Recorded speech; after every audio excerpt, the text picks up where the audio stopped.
Dude, we were just dropping You missed all the goods. knowledge.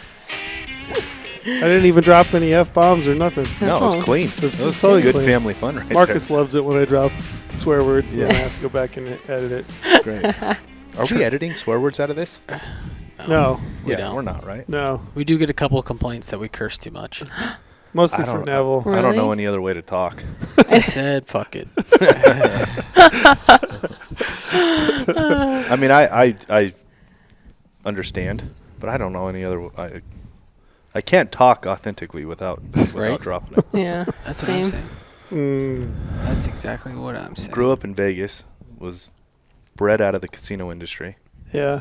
I mean, I remember I've told this story to Neville before, but I remember it was after a high school basketball game. I think it was a junior, and after the game was over, I got home that night, showered, got in bed. My dad came in, sat down on my bed, and he sat there for a second. He's like, "Hey, how'd the game go tonight?" Oh, yeah, it was okay, you know. And he's like, "You know, it's a pretty small gym." He's like, he's like, you got know, a loud voice. a lot of what you're saying out there, it's, you know, people are kind echoing. of they're kind of hearing that. So he was so nice about it. He's like, I don't want you to. Yeah, he didn't be like, hey, knock it off or anything. He What was were just you like, saying? oh, it's nice stuff. You Like, being hey, bad sport hey, out there? hey, great shot. Like that kind You're of talking stuff. trash? Probably. Yeah, probably. Telling the other team they suck? Maybe. Maybe. Something like that. I went to a Catholic school here in town. Mhm. Very, very strong in the Catholic culture, especially back then. So no cussing, none of that stuff. Yep. And I played. I'm gonna make myself sound really cool here, but I played varsity as a freshman. But I didn't Oh, like here we go. play. I wasn't like JV, what's that? Never heard of it, right? never, Yeah, what? never heard of Varsity? it. Never heard of it. Well, I mean, fuck, I was full grown in the 8th grade. You know, I had a beard out there as a freshman. I looked like a senior. So I played like special packages, things like that, but I wasn't like a starter in my position. And, you know, obviously you always think you're better than the next guy. I felt like I should have been playing. So I'm standing on the sideline and, you know, games going on. It was a game to get into the playoffs, and I was giving it a go with the language, like, get that fucker, fuck these guys, you know, like all that shit. Yeah. Our AD was standing right down the sideline. Yeah. The next day, got detention, got suspended, had to miss the Hail next game, Marys. the whole everything. For real. The AD was standing like literally. The AD was standing. I mean, he let me go, which I appreciate. Like, we're gonna need to see your ass in, Yeah, man. Yeah. Mr. Mr. Extra Hickman, mass for Extra you. mass for you. Mr. Hickman. He played for the Detroit Lions. He was like 6'5", 260, 270, not an ounce of fat on him. Oh, Great wow. guy, solid guy. Still keep in touch with him from, you know, every once in a while. He knows about GOHUNT. Him and his wife have followed us. What I'm that's doing cool. here. He's a great guy, but he was standing like 20 yards away from me the whole time, and I had no clue. No concept. You know, it's freshman in high school, man. Freshman. What do you expect? That's What do right. you expect? That's Get- exactly what I expect. Getting Yeah, after right? it. Hey, Paul, will you pump the air? Like 67?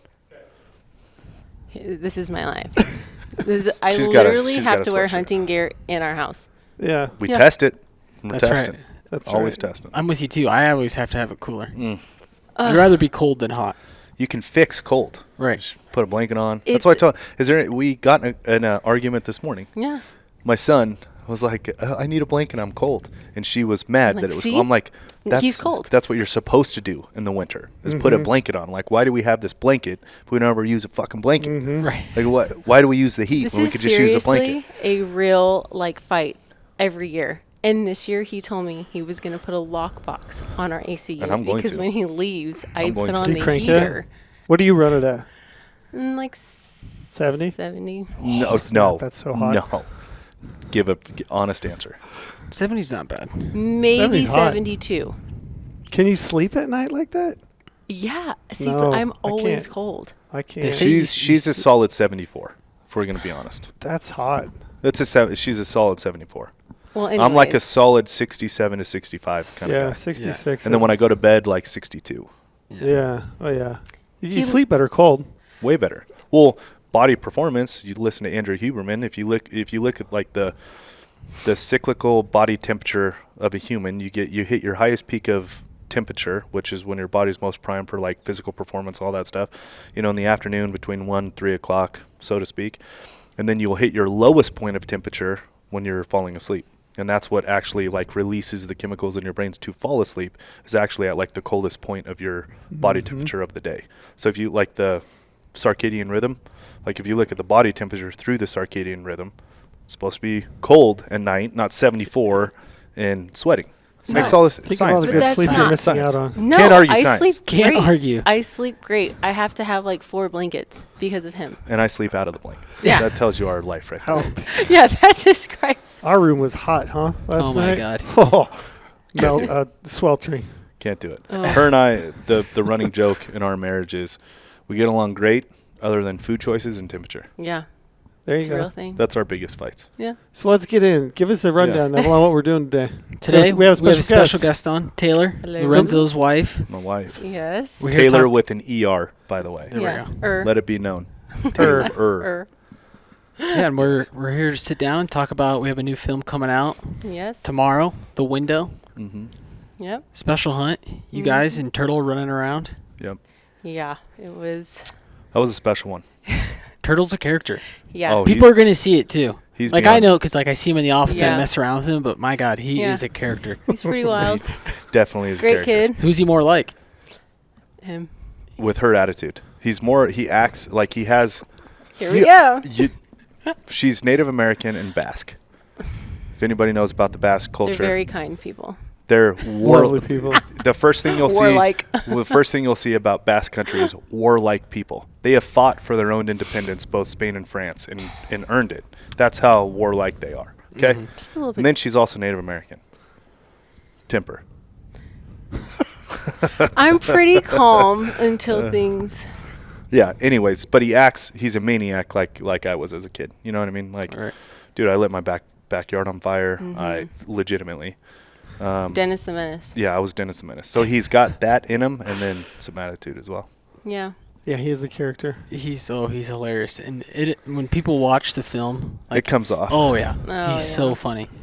Yeah. So I guess like to set the stage, like Yeah. how did this hunt come to be? Like, what was your guys' mindset in planning this hunt, and like what were you guys looking for? Yeah. Taylor, did you want to hunt?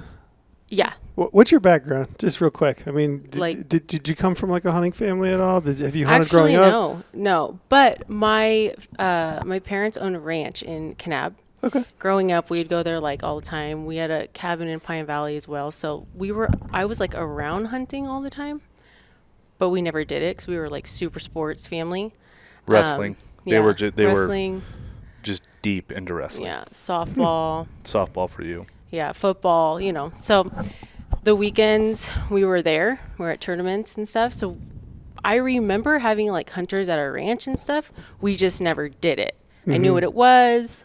Like I thought it was cool and stuff, but we just didn't do it. Yeah. And then when we met and he was like telling me everything about hunting, I was like, and I was just out of college with sports. So like I was kind of looking for, a little Something to do. sport like. Yeah. Yeah. Well, she it's not just sports for her. She's gonna possibly get mad at me and I'm gonna make her You guys blush. are But gonna fight about it tonight? Yeah. yeah, we will too. But she'll stay quiet about it until right before I'm gonna fall asleep, and then she'll bring it Yeah. up. Right? Why'd you say that? Classic, marriage stuff. Yeah. You'll learn. Yeah. You'll get this. Oh, he's there. But no, her family, like, genuinely, they are a big sports family. Her older brother, was a 4-time state champion wrestler. Mm-hmm. Won it all 4 years. I can't remember which weight classes ever. He Oh, was like 4 different 140s or ones. something like that. He would travel. He came second place in regionals, Yeah. wrestling to like national wrestling tournaments. Mhm. Unbelievable wrestler, to super deep into ASU. it. Went to ASU on full scholarship. That's when like Cain Velasquez was there. Wasn't Henry Cejudo there and Chris or Porter. something like that? Chris Porter. Chris Chris Porter's he's too old. He's too old. But then she got a full ride to a bunch of schools for softball. And she ended up staying in town. She doesn't Yeah. like talking about herself, so I have to, obviously. Thank you. She's number, what are you, 2 or 3 all time on home run list? Oh, I all really time. don't Oh, really? Yeah, You can oh, hit yeah. dingers. Long ball. Yeah. I don't know. I mean, What She position did you play? shortstop. She's the athlete on the field. Yep. That's why I love her. Yeah. Carl plays some That's kid- where then- Turtle gets all of his athletics. Then the Olympics they did away with softball, Mhm. which a good thing because that's where she would have went and who knows what would have happened, but never would have met. Yeah, I was burnt out anyway. So she was, honest. I mean, they were deep. And then her younger brother is a 3-time state football champion. Started as a sophomore all the way through senior at Gorman 3 or 4. I can't remember if it was all 4. I think it was 3 years he was their state champion. 4. I mean, they're like, that's all they did was sports. That was it.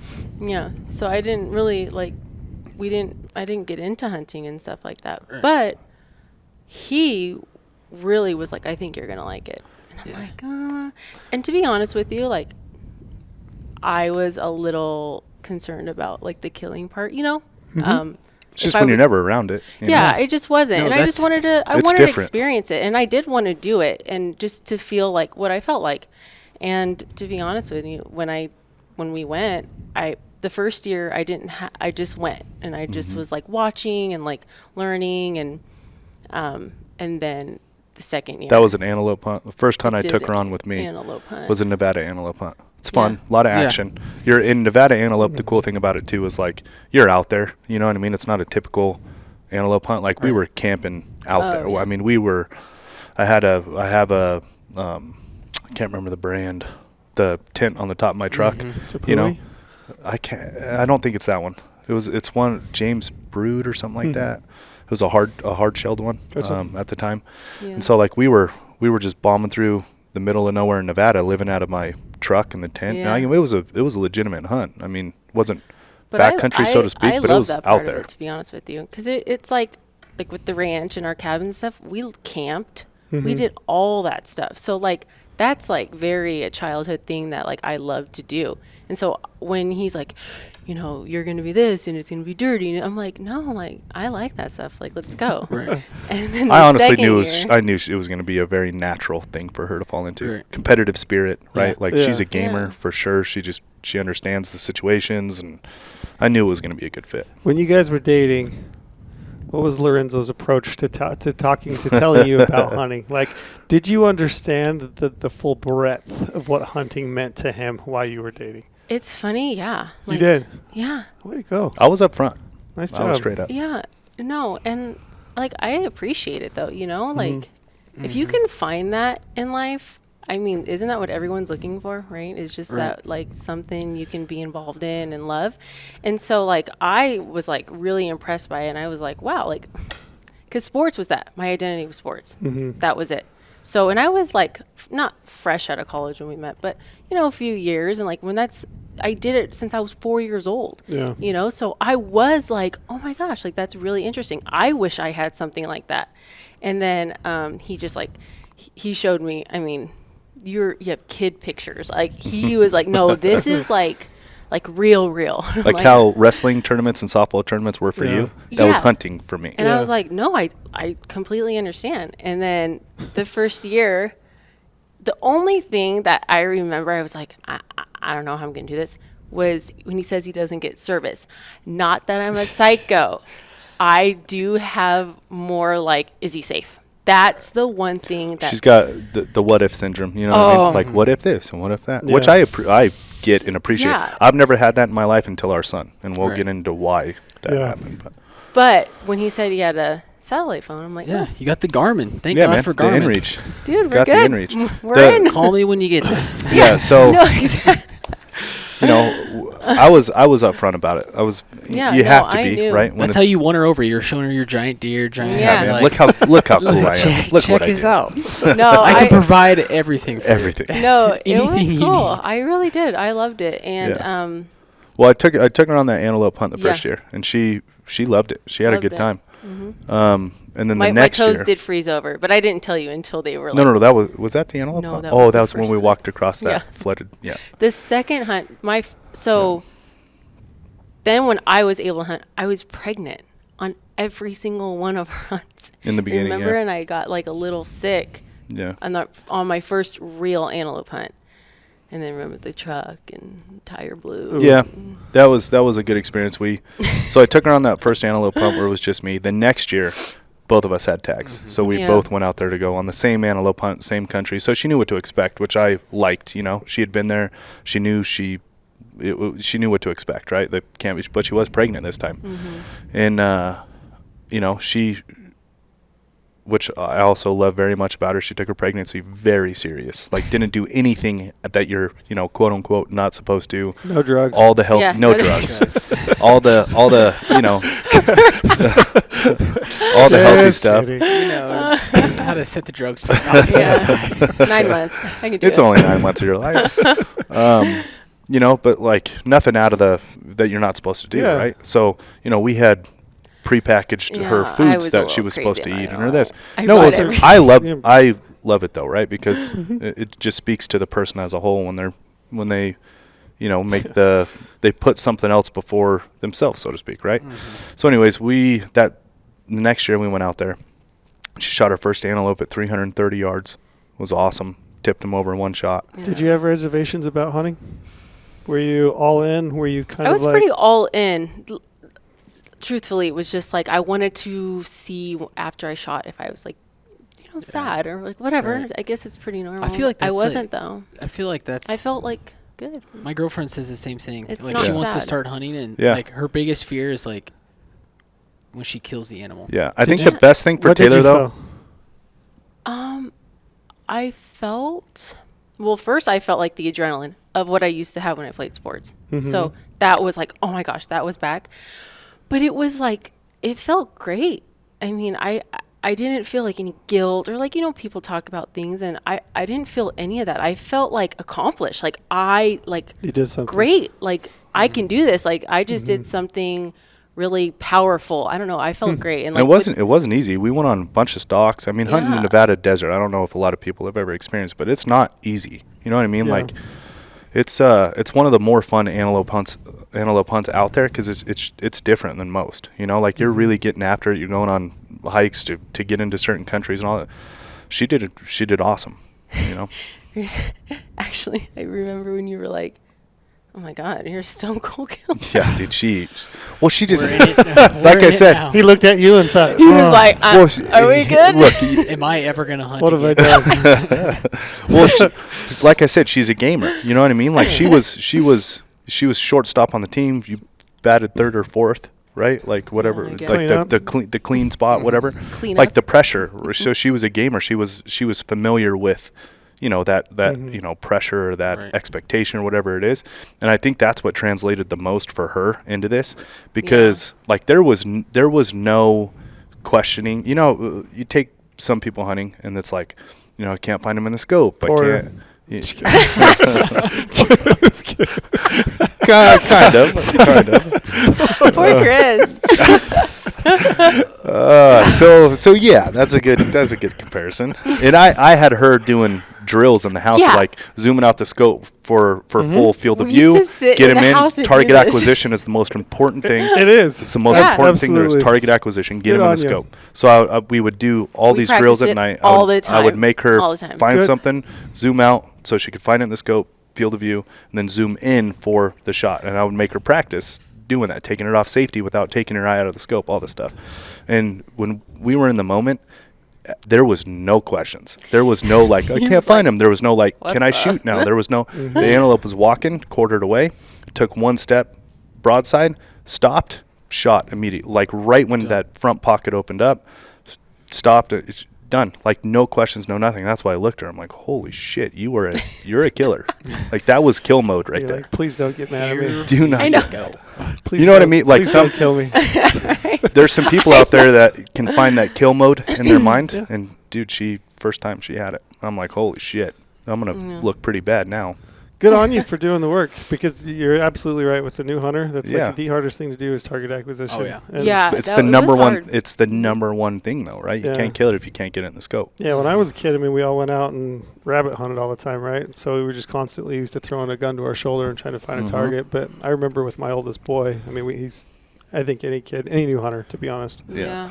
So I'm a systems-based individual, and she was too from sports, so it translated really well. We're like, here's the system. You get on the gun, you get it, zoom out, you zoom in, take it off, the whole thing. And I do this really funny thing. She does. It's pretty funny. It's really funny. I have to count out loud. What do you mean? I literally game time. Campo style. I'll be like, one. Like when I know you talk yourself through it. I don't talk to myself, but I'll be like, I know in my head when I hit 3, I'm shooting. So you know how like you take a deep breath and exhale, and as you hit the depth of your breath is when you pull the trigger. That's her version of process is important. Whether you're shooting a bow and arrow, I mean, it's all a part of process. She'll settle that 1, 2, 3 for her is releasing the air. I'm not 1, like 1, 2. I'm just like 3, and then you're not shouting it out. No, but Ready, she says okay. The nice thing is I know exactly when she's shooting. Like there's no question about when she's gonna pull the trigger. There's never a 1, 2 bang. No. Yeah, it's always 3. I don't throw for a loop. Was there any apprehension about shooting a gun? How'd you feel about firearms? To be honest with you, that to me was the scariest part. I'm just like not huge on guns. We always had them. My dad always had them. Whatever. Just pretty like unfamiliar with them. Yeah, and it's a lot of power in a small stories. little item. You know what I mean? It takes a little and bit to of know like it does kill. Right. I want to be like responsible. Like I want to know everything about this thing so nothing happens. When I was a kid, the one thing that stuck out from me that my dad told me is once the bullet leaves the gun, the rest, all the responsibility is on you. The second that bullet leaves the gun, everything that happens from that point forward is on you, and you're the one that did that. So that's what I would tell her is like when that bullet leaves, it's on you. Whatever happens with that bullet, that is your responsibility. I'm stepping aside. It's on you. What? Yeah. Okay. Yeah. No, it is. And that's a lot of responsibility. Yeah, and that's the way it should be. Yeah. To be honest. And that my dad puts the exactly. It puts the reality, the seriousness of the situation in hand. Yeah. 100%. Yeah.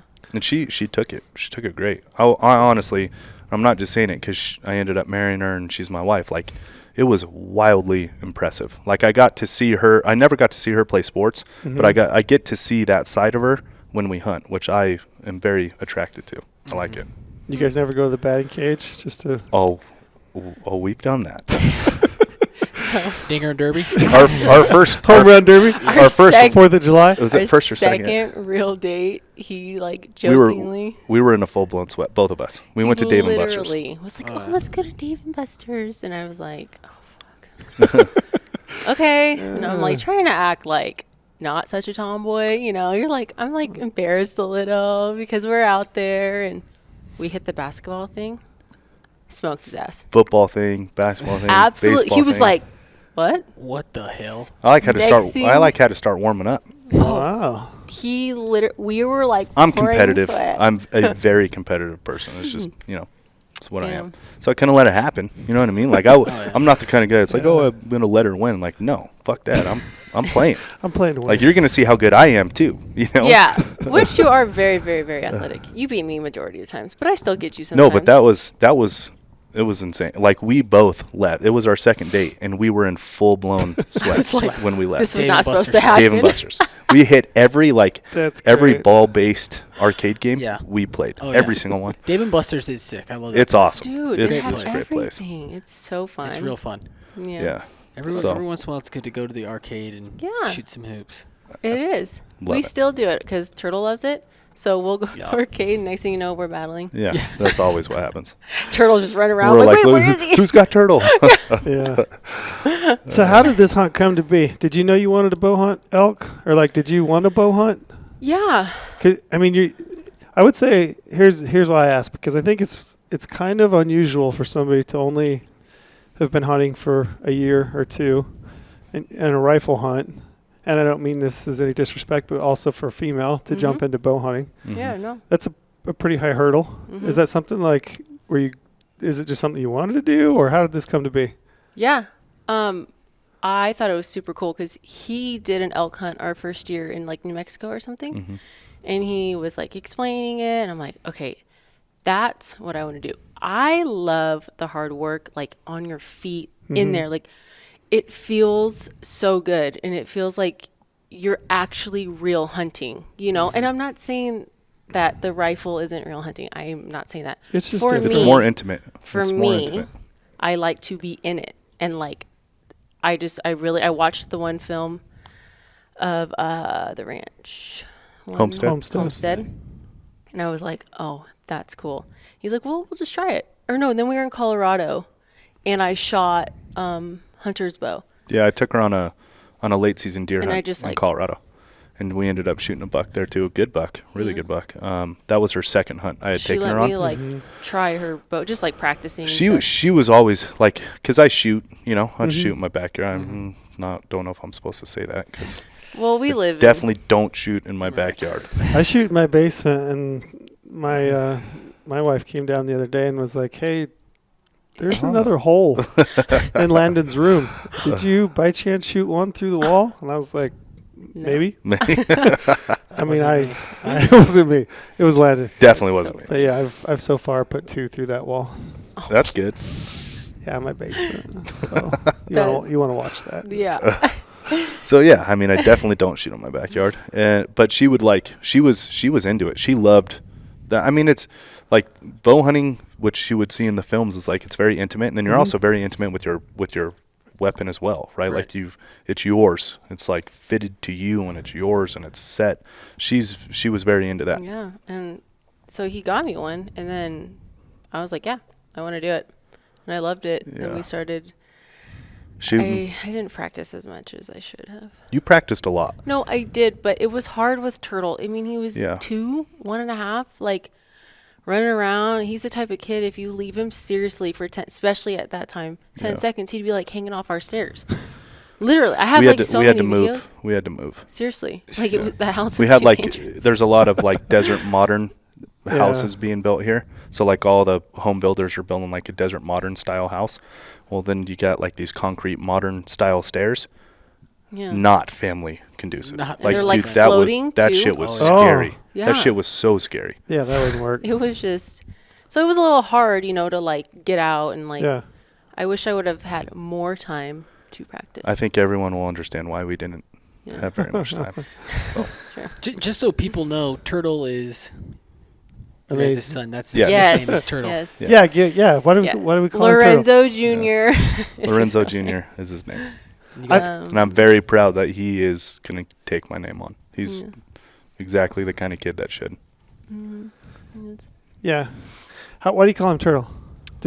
Is it okay if I ask that? Oh, yeah. You got, yeah. I don't care. I mean, look, I've said this. This was very hard for her and I to do. Mm-hmm. Like, it's not only putting ourselves out there, but it's putting our son out there. And, everyone's got shit in their life that they deal with and all this stuff. And ours happened to be our son. And, we didn't do it for any other reason than ourselves, really. Mm-hmm. This was very meaningful for us. Mm-hmm. And it's something we'll have forever, like making a story out of this and going forward. And it's just a good look into, our lives and who I am. It's the people realest. Go through this every day. It's the realest thing I've ever done, like putting myself out there. But yeah, so when she got pregnant, which the story getting into that was all good. Very fun. Very, very fun. What do you mean? Are we talking about practice? Practice? We talk about practice that turned into a real game. Practice. We're going to sit here and talk about practice. But yeah, you are more intimate with this just because it's your kid. But which part? Well, you're intimate with all of it, if we're going to be honest here. Let's just go to like the stages. So you got pregnant. Yeah. Yeah. Well, basically, you're pregnant. Going to doctor everything was fine. Yeah. Everything was fine. And for the first 11 weeks, everything was good. No, like 11, because I was like having some bleeding, but people bleed and stuff. Yeah.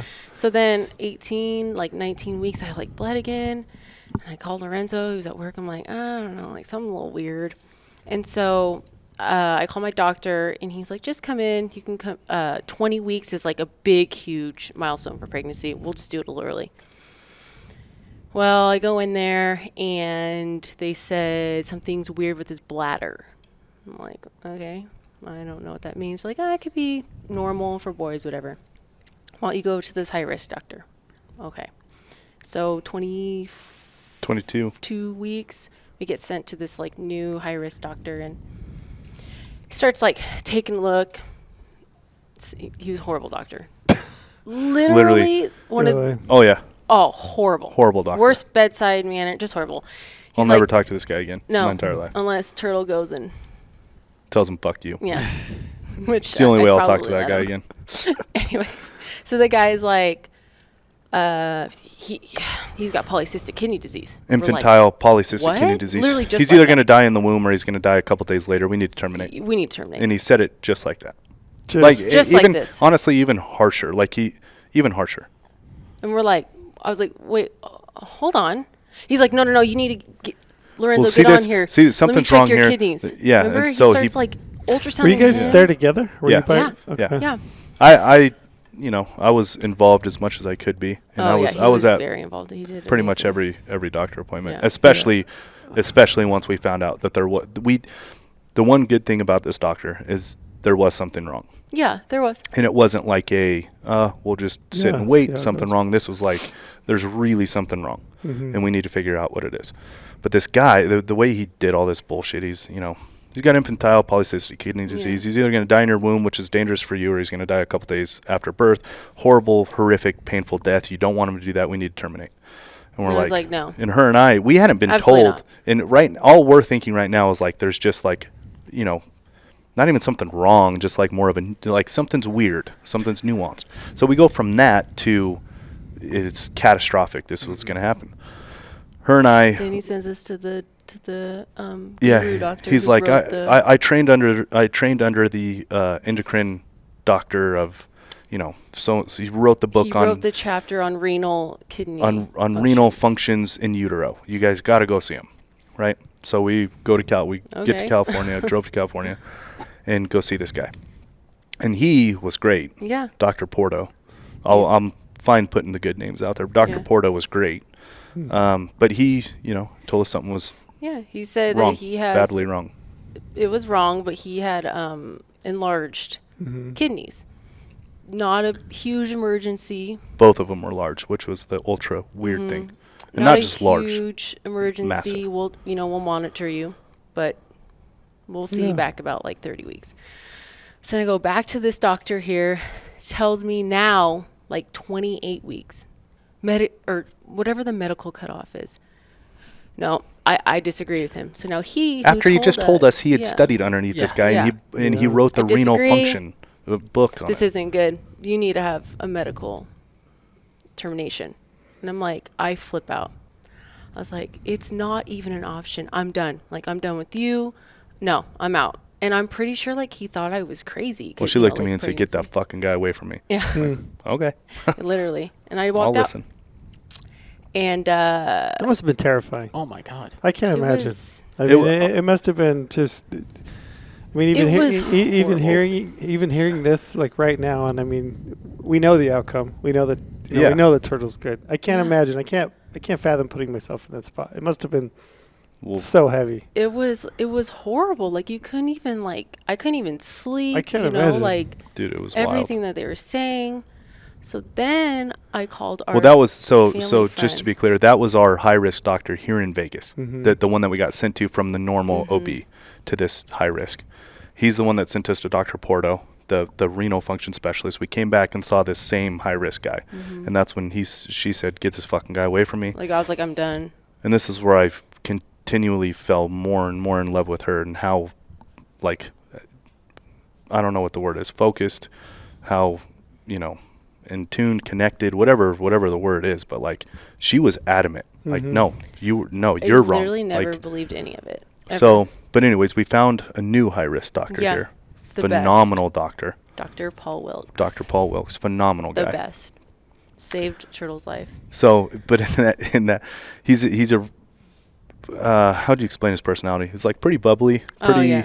The best. Just very outgoing, great bedside manner, and he's a high risk doctor. And everything's good. Look, having somebody tell you, having somebody tell you there's something wrong with you is one thing. Having a doctor tell you there's something wrong with your kid, entirely different. And his bedside manner was perfect for that. He was amazing at that. He was so good, and so we told him the story. This doctor said he has infantile polycystic kidney disease. This doctor says he doesn't know what it is, but it's something really bad, and so on and so forth. He goes, well, did he know exactly what it was? And her and I both said, no, he didn't know exactly what it was. So he looks at us, and he looks at the, all their technology stuff, and he goes, well, your kid's just got big fucking kidneys. How about we just leave it at that? And we were like, sold. Perfect. Let's just leave it at that. Let's go. Like, let's leave. That's where we're going to leave it, right? Mm-hmm. So we loved that guy from that day on, and you would go see him every so often. So then he was like, hey, we're going to monitor twice a week. So I was getting like closer and closer. Then I went in at like 33 weeks, and I was like dilated. Like I could have had him at 33 weeks. Well, we're missing a key piece there, not to make the story any worse, but we stayed in touch with Dr. Porto for a while. Yeah. And then was it when we went back out to see him? Was this before or after that? This is before that. So I got called in, and I missed my baby shower. So sad. Missed her own baby shower. It was beautiful too, but it's okay. I'm sure your friends and family enjoyed it. Yeah. Oh, they did. They enjoyed it. Well, luckily, it was a shared one. With our sister-in-law, my brother's Candace wife. and Blake. Yeah. Okay. So it was nice. Everyone had a great time, so it was good. But so we go to the ER, and they monitor us, and they send me home. But they put me on these pills to stop my labor, which was the worst thing that we did. We could have done. Because he was so big and his organs were like ready to go that we went back to Porto 34 weeks. At 34 weeks. And God works in mysterious ways. Her mom got like wildly sick out of nowhere. Out of nowhere. So my mom, once we found out like something was really bad wrong, we didn't know what it was. It literally was ranging from like, he wasn't going to make it. To he not only was he not going to make it, he might have not made it in her belly, which would have been really bad for her. And then like everything we were hearing, nothing was good, right? So our parents were very involved in traveling with us. Our moms go like a lot, just when support. You're going through stuff like that, you just need support. Sure. Absolutely. And we would stay in touch with Porto about like we would report to him, because he was the specialist in renal, everything that Dr. Wilkes was saying, and they were working very well together and keeping up. So, like, we're under the impression, like, okay, like, we don't know what it is. This is, like, we're in unknown territory here, but they're on the same page, and nothing, like, no one has said anything crazy since the first doctor, who was a complete asshole and told us we need to terminate immediately.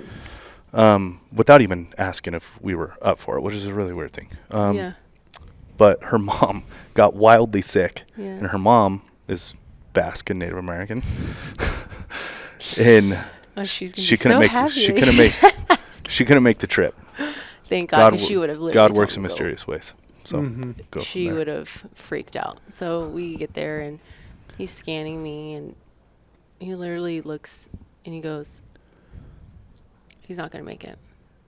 And I'm like, we thought we were on good grounds with him, we right? Just like saw you. What are you talking about? He had been very supportive through these next, 10, 12, 15 weeks, whatever it was. And so his mom's there, and I'm like, I look at Delise, and I'm like, I can remember it like it was yesterday. I literally sit up, big old belly.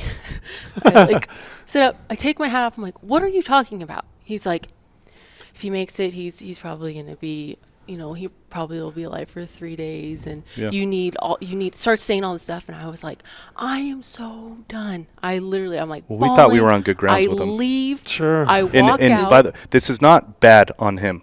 This was the biggest gift that he gave us, is he prepared us for what was about to come. Right. Because what he said and what was about to come, it made what was coming to us, it made it digestible, because more manageable. Yeah. Because we had your expectations our expectations were what he said, right? But she lost it. She left the room. I left, but luckily his mom was with us, because he grabbed her and was like, I'm sorry, but you need to have an autopsy. We have this might be something new. Yeah. Like, we need an autopsy to see what it is. I've never seen this. I've been sending this all over to all my other, doctor. To London and this place and these doctors. We've never seen all this stuff, whatever. I'm like, okay, so I'm just pushing along. I'm like, I'm not listening to any of this. He kicks like crazy. He's healthy. Everything I read, he was healthy. She had a good connection. Like, she had your intuition was that things were going to be okay. And this is where I continue to fall. Did you ever question?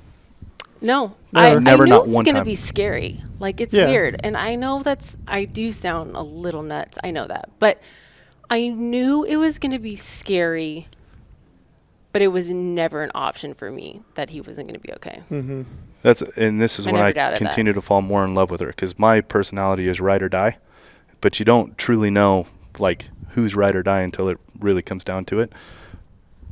That she was that through and through. So when she was going down this path, I'm like, I'm right there with you. Fuck it, dude. Let's go. Yeah. Like, let's roll. Like if you feel that way and you genuinely feel that way, I'm right here with you. Yeah. Like, doesn't matter.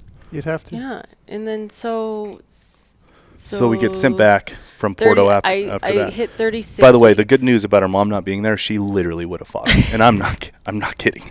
She would have fought him. She's the nicest lady ever. Because we were relying on him. We were relying on him. She's just feisty. Sure. She would have been like, "What are you talking about?" Sure. Like, she's just a little. Her grandkid or her daughter. I get it. Yeah. So then 36 weeks hits, and it was like 4 a.m. and I felt this detach in my stomach. It was like a last kick. I literally told him he's giving up. She woke me up. I said that. I'm like, he's giving up. Like, this isn't good. I'm in pain. He's in pain. This is not good. And he's like, okay, well, we have our monitor appointment at like 7 a.m., right? I'm like, yeah. And he always used to kick when she would drink this smoothie. Mm-hmm. So I got her the smoothie. You need to go get me the smoothie. Because he would always test it. He would always kick. It was so funny. Interesting. So I got it, and he didn't move. Didn't move at all. Like nothing. And this is the middle of the night? 4 a.m. to 7 a.m. Gotcha. And I'm like, oh my God, it's bad. Like, we got to go. So we go, and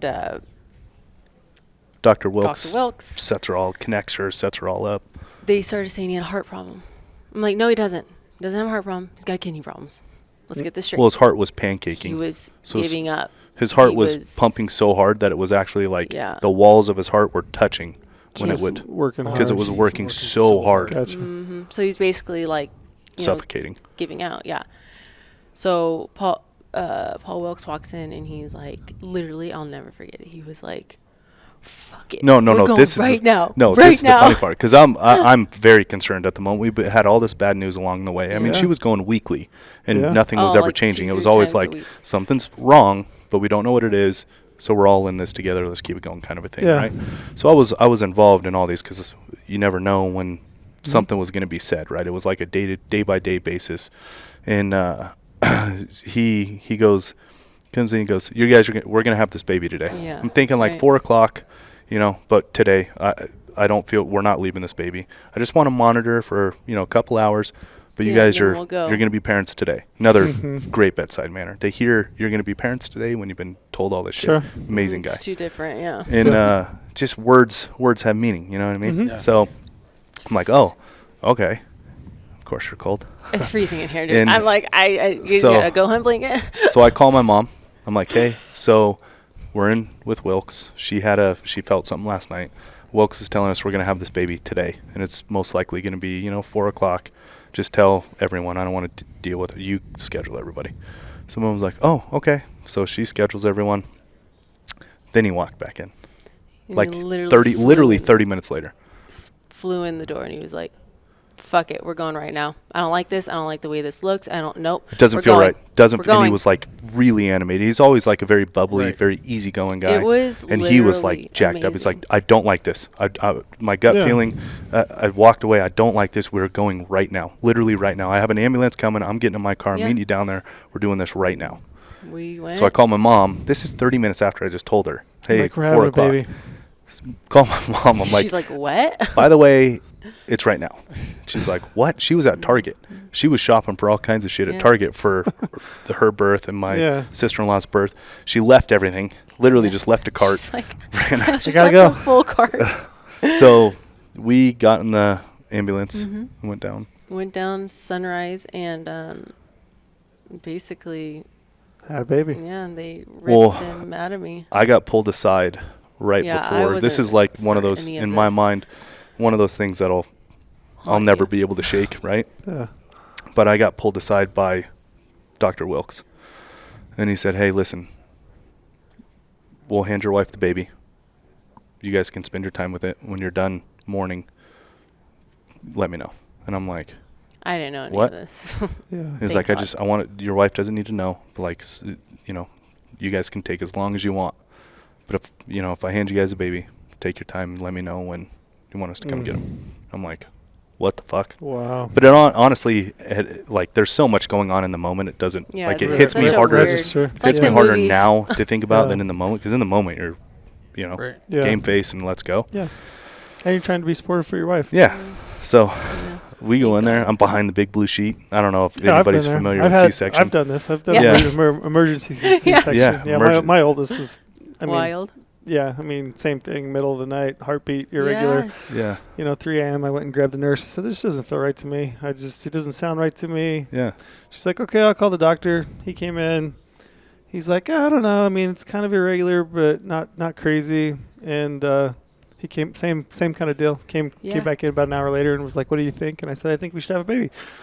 He's like, you're okay with it? That's the Trail I know right there. My wife. Trail would just be dead center. Yeah, my wife was like, nah, she freaked. It was our first kid. Same as you guys. I mean, it's such a scary, super scary. Yeah, but I said, yeah, let's do it. Let's have a baby. And so we went and had a baby. So you're behind the blue sheet. Yeah, I'm behind the blue sheet. You can't see. They don't let you look at the emergency. They did then. They let you? Yeah, they did. They kept us. But with my first kid, the second two, we had 3 C-sections, and my second 2 kids, I wasn't allowed, but the first one I did, and I mean it's pretty gnarly.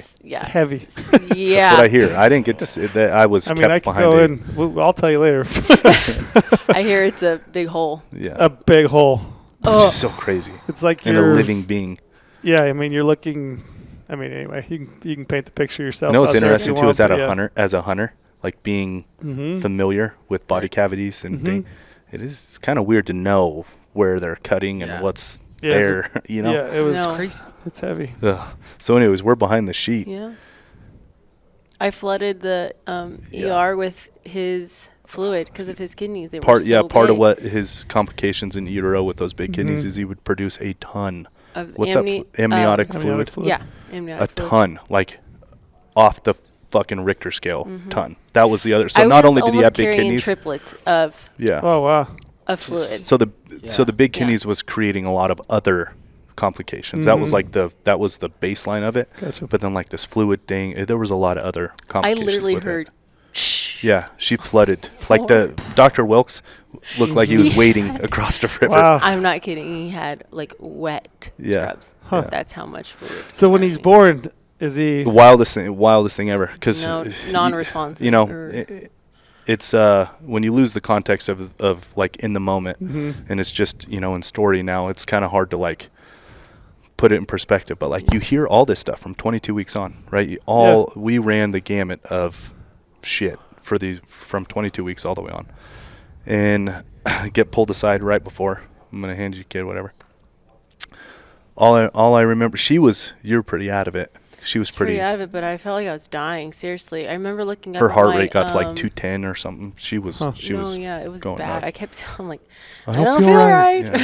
Yeah. That's all I was. So saying. I have her yelling that, and they're telling me it's dangerous for her. All the doctors are saying, and I'm like, holy fuck, what is going on? What is going like? Super traumatic. Right in the moment, and then all I hear is unresponsive, which. Now knowing what we know, it's like kind of normal. It's like a normal call. Like it just means he's not crying. Well, we're thinking like in your situation. How am I supposed to know that's a normal call sign? That's a normal call sign. Man. So I'm like, here we go. Like now in my mind, this is the moment. Balancing all this stuff, right? And in no way, I'm the one balancing. In no way is this harder for me though. Like I am very aware that this is much harder on a mother and much harder, right? Like I'm just the one. Facilitating, right? I get mine's a little more physical, but it's the same thing. I was just trying to manage as best I could all these situations, and unresponsive, and I don't feel right is what she's saying, and I'm like, I can't see over the blue thing anyways, so I'm like telling her, I'm like, you're good, things are happening, like we're okay. You have a doctor right here next to you. I'm talking to him, and she's like kind of out of it, and. I don't know how long it was. It feels like it wasn't that long. The neonatal doctor comes around the screen and goes, "You want to meet your son?" Like all chipper. Literally, you guys, we can't make it up. He's like, "Come meet your son." We're like, I literally looked at Lorenzo. I'm like, he's like, "You want to meet your son?" Alive? And I'm like, no one. What are you talking about? No one had told us. Right. So I go over there and look at him, and he had the meanest fucking look on his face you'd ever seen. I have the picture. Mean, like mean mugging, like you could not believe. Was he I don't crying know. at that point? No, No, he had never. a Just- they shoved a tube Okay. immediately Okay, because they gotcha. didn't know what he. Yeah. So it was immediate, like all the protocol, Everything. right? Every protocol you can imagine. Yep. So he's mean mugging the fuck out of all these doctors, and I'm like, so I take a picture of him. I'm like, holy shit. So I go back to her and I'm like, he's alive, like he's. I'm like, what? Yeah, like he's What alive, is going and on? I don't know. I didn't know what to say. No one did. We were just all like looking at Like each in other, shock, like, and then I'm like, well, what am I supposed to do? Yeah, it's a bizarre. I mean, you can't. My mom and dad, brothers and sisters, they've talked to me. This is kind of what to expect. This is what'll be. You can't prep for that. It's just like this is. It feels alien. You're like, this is the most bizarre thing that bizarre. I could. It's more bizarre than I could have imagined. I know we ever. even kind of sound like we're not laughing when we tell the story, but It's like just we wild. sound crazy. But you're It's just wild. like it was Well, seriously the other thing, craziest thing. I've the other ever thing, done. he is alive, but he's like hooked up to a bunch of Sure. shit already. And He's you're got like, the tube in his what? mouth. He's got these Right. things on his Yeah. head. Because you have to monitor everything. So I'm like, I can't touch him. I can't. So I go back to her. I'm like, he's good. But like, I guess. Like I Yeah, vividly so far, so remember. I'm good. like, he's good. I think. Yeah. Like, I don't know. and then they Well, carried, and then they wheeled And him. then And the you same went. guy came and got me and was like, hey, you need to follow us to the NICU. I'm like, okay. So me and my brother came with me to go up to the NICU. And that was, you're just like following Yeah. Yep. this band of people in a isolette, like this like box Yep. thing. So we go up in there and still no answers. Like I'm sitting there like, well, Yeah, like, what what was the are we word? doing? Like, Yeah. is it polycystic Crazy. infantile disease, whatever, Mhm. Yeah, kidney I don't- disease? I Is still it? don't even know what it. he said They it also was. said Perlman syndrome. Yeah, They 3 told us. days. You live One for 3 doctor days. swore it was Perlman syndrome. One doctor swore it was polycystic kidney disease. One doctor swore it was what's the? So even then, they had no idea. No, and what's the other one where they just thought And his kidneys were just straight cancer cells? What's Oh, that yeah. called? Nephro. Something I can't pronounce, anyways. Mhm. But like they thought his kidneys were not kidneys. They were just, both of them were just Cancer cells. huge masses of cancer, Mm-hmm. and like he didn't even develop kidneys. They were just big Mhm. masses of cancer. So that's everything we had known. So now I go up there and there's still no answers, but he's alive. But this is something we could have avoided if Yeah. 30. the I first should've had the him at first doctor, 33 weeks. the doctor who told us it was polycystic kidney, whatever. Mhm. If he would have been a little more open-minded, let's say, or I don't know what the word is, we could have avoided this part of it, because Yeah, completely. he put in everybody's mind it was like he had to make it 40 weeks if he has any chance of beating this and all this shit. So he was in such distress when he was born. He had a stroke. He had a stroke in the left side. So no, I'm sorry, the right side. The right side, 'cause which the would left affect side his won't left side. work. So immediately they tell us his left side's not going to work because he had a stroke. Ugh. So that was like And we had to body cool him. the first Like, bad I didn't news. even know this shit exists.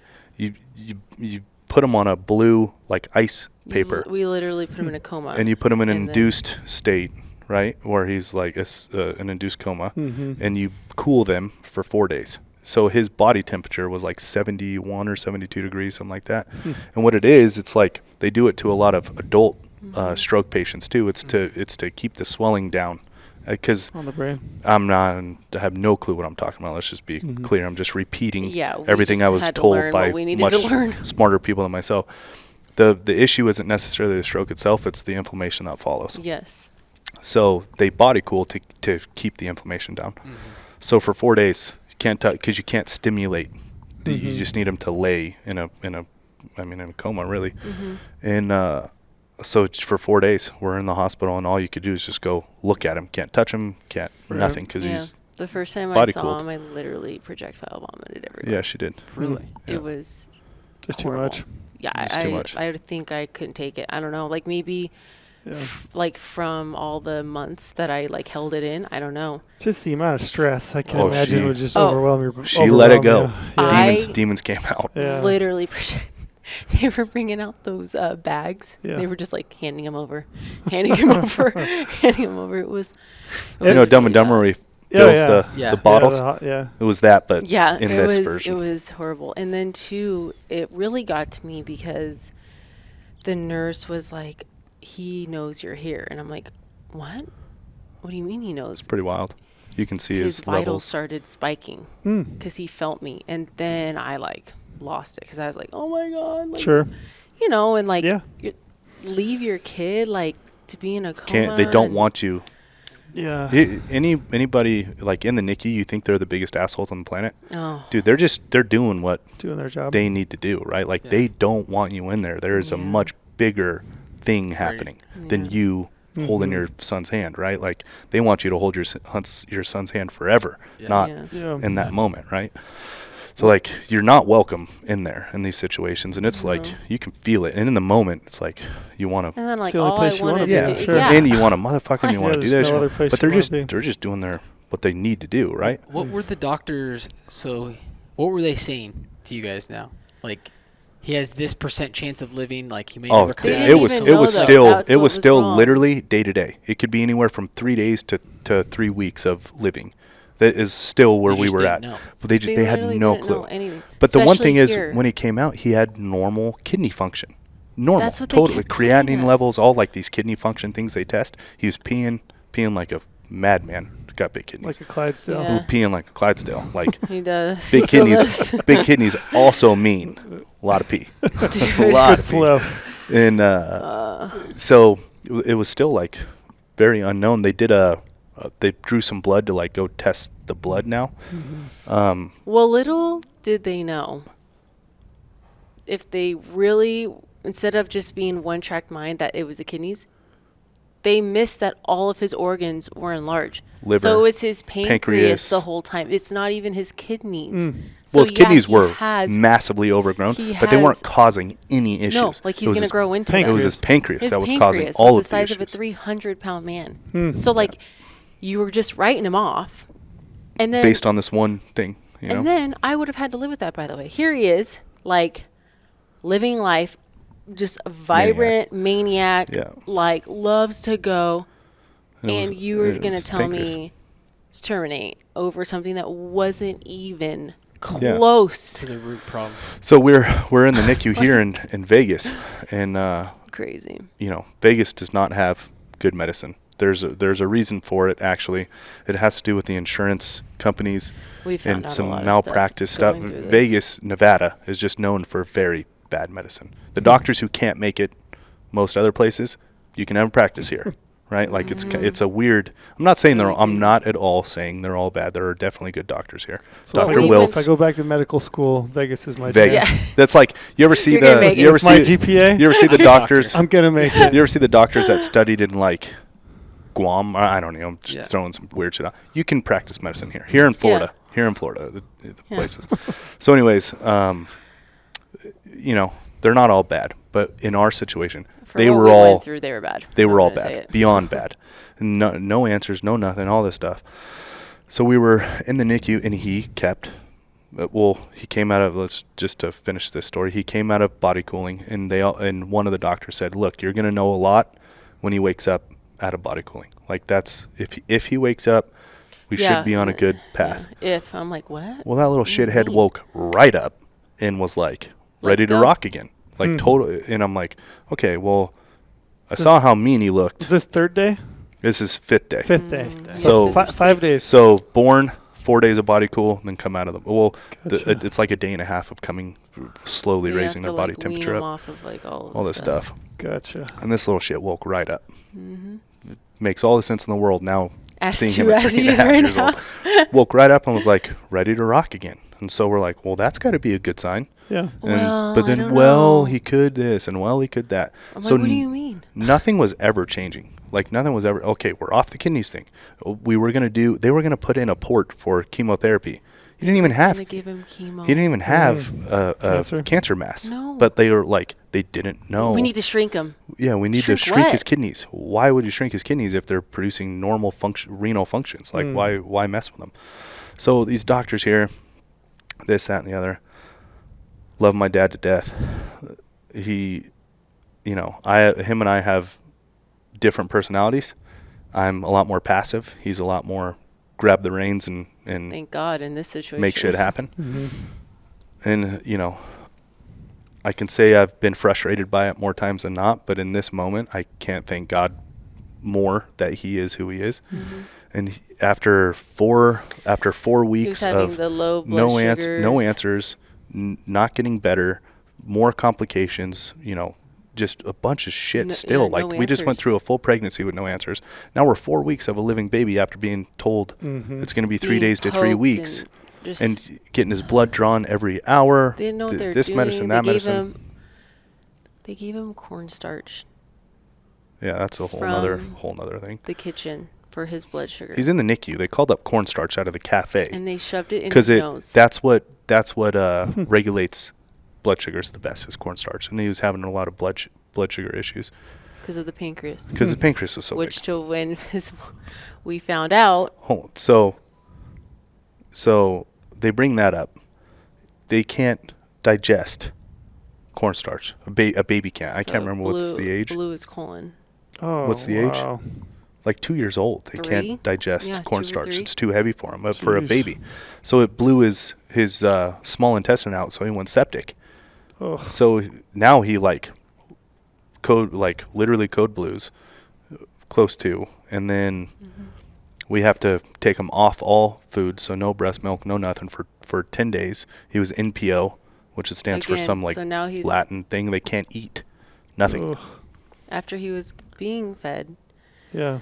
And then he's just fighting this whole time. Oh, by the way. But it was horrible. I just realized about how to get the name Turtle. When he was first born, when he was laying on his stomach, body cooling, his abdomen is so overpronounced from his liver, pancreas, and both kidneys. It is so overpronounced and circular. It looked like a turtle with little, his arms and legs poking out. And my sister said, he looks like a turtle. And we're like, and then when we looked around, the entire hospital has turtles. They had turtle statues. Really? Everything Everywhere. was turtle. Everything. Wallpaper. And then, it was so weird. Turtles are the healthiest, live the longest, the wisest, the toughest. That's right. They're just a little slow. We're like, they're just a little slow to the race, Yeah. And we're like, holy shit, this is a sign. This is him. Like we found solace kind of in this. Yeah. Like this is a sign. That, and these doctors don't know. Everyone kept calling him turtle. They don't know shit. Like literally, they don't know anything. So this has been 4 weeks at this point? Yeah, 4 weeks. So then my dad came in and literally tore the NICU apart. Not to the other kids and stuff, just the people in it. Like, we're getting this fucking baby out of here. You guys don't know what the hell you're doing. He did all of his stuff. he did. everything. Unknowing to me, my dad was going home every night from the NICU. He would come and see us. I stayed in the NICU with her. Every day he would come see us, and every night he'd go home, and him and my mom would do a bunch of research. And they found a contact at CHOP that specialized in like these issues he was having, and it was low blood sugars and enlarged organs and all this stuff, right? Like he just putting all this stuff together. Well, he found Children's Hospital Philadelphia. We still didn't know what he had. And he was doing what these doctors should have been doing, right? But it's on him. Her and I are just trying to like manage. I'm just trying to imagine your emotion. I don't know. I mean, here's the thing: as a new dad, I mean, you don't know. You go to a doctor, you assume that the doctors know what they're doing. Yeah. Well, they're a doctor, especially when you're a doctor. Yeah, he's a doctor. Yeah. Why wouldn't he know? He's a doctor. Went to school, right? Yeah. Yeah. Yeah. I mean, you don't know. Here's what I come to find out. You don't know what you don't know. It's called practicing medicine for a reason. And LeBron, in the last guy to be drafted who's sit on the bench his entire life but got to dress out in an NBA jersey, they both get to say they're professional athletes. Yeah. They both do the same job, right? They're both in the NBA, both on a team, very different people. Right. If you were going to draft a team, very different, yeah. Right? Like that's what we learned in this medicine world. Yeah, it's true. So my dad tore the place up. Anyways, basically threatened everybody that we're taking the baby out, and we got him a bed and CHOP. And so after 4 weeks, 5 days, we went to CHOP. I remember when we were leaving, I was like we're getting him out of here, and they're like, well, he could die in the air. He'll probably die in the air. That's what they kept telling us. I said I would rather him die in the air than literally sit here and watch you do one more thing. Poke him, prod him, this test, that test, with no answers. You guys scream. all day long because they didn't even know what they were just like, oh, now we got to pull this blood, and literally just just nuts. It's like it was like a fire drill, chaotic fire drill all the time. Then right? The night before, though, the day that we lost it, the main doctor came in and knelt down, and she goes, he's been body cooled. And we're like, yeah, we know. So, he's just probably basically trying to say he was like a slow, like he's not with it. Like he's not with it. It's not their fault. It's the baby's too. Yeah, it's not their fault. The baby's too degraded. It's not their fault. It's the baby's responses. Was done. I was like, no, he is fine. Again. After he made it through everything they said he wouldn't. He's not going to do this. Did it. He's not going to wake right up after body cool. Did it. Did it. Not going to do this. He's not going to be able to eat. Did it. Not going to be able to eat. Perfectly ate in a lot of it. Yeah. Like everything they kept saying, well, he's not going to do it. He would do it. Every single time. He's not going to be able to move his left side of his body. The left side of his body is a little bit. He was literally moving his left side. I'm like, you just said he couldn't move his left side because he had a stroke. Like, you guys have no idea what you're talking about. So that's when, and my mom was there for that. And all the swelling and stuff, the left side of his body was smaller because all the swelling and the way it all worked. His right kidney was a little bit bigger, so it just kind of made him disproportionate. And so they kept saying, like, see the left, he's not going to move it. Day later. Throwing his left arm around like he's Mike Tyson, Literally. He's throwing a 90-mile-an-hour fastball. What is going on? Right? So we get to Chop, get him in there. Dr. Kalish walks in. Dr. Jennifer Kalish at Chop. Oh yeah, looks good. We'll see you tomorrow. We're like. She walked in. They're 3 hours ahead. It's a 4.5-hour plane flight. He gets air med. Her and I get there before. You can't fly in the air med flight because they don't want you in there. They got a job to do, right? In case things go down. They had a texter, so we were getting texts like, "Hey, we're here. Hey, we're there. It's doing great, whatever." So we're at Chop we're at Philadelphia when he shows up. We're with the ambulance for the Children's Hospital. Gets off the plane, gets in. We go to the hospital, and I'm an 11, but like 11 is the one thing I'm pretty superstitious about. Like I'm not very superstitious, but I'm born on 11/11. Numbers have always been 11. Like every time I listen to volume, it's got to be 38 or 47. Lorenzo's super weird with 11. With 11, right? That's interesting. Yeah. I'm weird with 11. In Vegas? Really? Yeah, I didn't know that about you. You're a November guy, too. Yeah. That's weird. So he's 11, big time. The bed here was 11. The parking spot we pulled into in Philadelphia with the ambulance was 11. His bed in Philadelphia was 11. It was wild how all that happened. Our hotel room that we checked into was 11. What? No, it was wild. It was, you guys, I swear. There's so many weird things with this story. It's like. It's just, mysterious things, right? That all, everything's connected. I genuinely believe that. Too. I always did, but now I'm like dead set on it. Anyways, we get there, and all this shit we've just talked about for probably way too long and in way too much detail, but Dr. Kalish walks in. He's bed 11 in NICU in Philadelphia. Her in a brand new spot. I've never been to Philly in my entire life. No. Like never been there. And so we're in a brand new place, have no clue how long we're going to be there for. We're in the NICU, like making sure everything's set up. We meet the NICU nurses, amazing people. Much better than here. And their nurses were unbelievable, wildly better than our actual doctors, which her and I noticed. A whole other world. Her and I noticed immediately the level. Like that's their nurses that are levels above, So she walks in. I'm Dr. Kalish. I'm the one that wanted to get him here and meet her. Great, nice to meet you. She goes over, looks at my son. He's still got tubes, like feeding tubes, breathing tubes, stuff. Checks his lips, checks his head, everything. Looks at a couple things and goes, "Yeah, he'll be fine. I'll see you guys tomorrow." We're like, what? So guys, I don't make it up. I don't do well now. I'm like, no. What do you mean? Yeah, he's gonna be fine. She's like, look, I'm telling you, we have some things to do, but yeah. She's like, I'm telling you, you guys are in for a long road, but I'm telling you, he's fine. Like, we'll have the full doctor team here. This is 9:00 at night. She met us there. Yeah. I mean, she already worked a full day. Yeah. This is 9:00 at night by the time we got all settled. She's like, yeah, we'll have the full doctor team here tomorrow. I'm just telling you, he's fine. What? And I swear, was that not the first day he smiled? Swear. Did that give you probably the first day he smiled? Mm-hmm. I immediately, you guys, probably I slept. First night of sleep you had. I slept amazingly well that night. Bet. Yeah. Amazingly well. And then every day we were there. We lived in Philadelphia for 5 months, 4.5 months, something like that. 4.5 months. Maybe 4. You just progressively. Altogether. So this is why she was better. not practicing her archery shooting.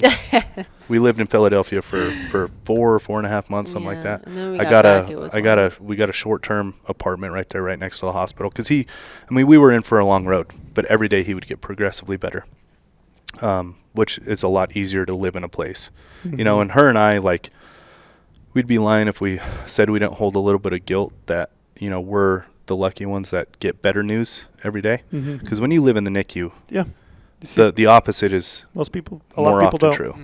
And it's you know, and it's something that haunts you kind of forever. Like, how are we the ones that got good news every day? Yeah.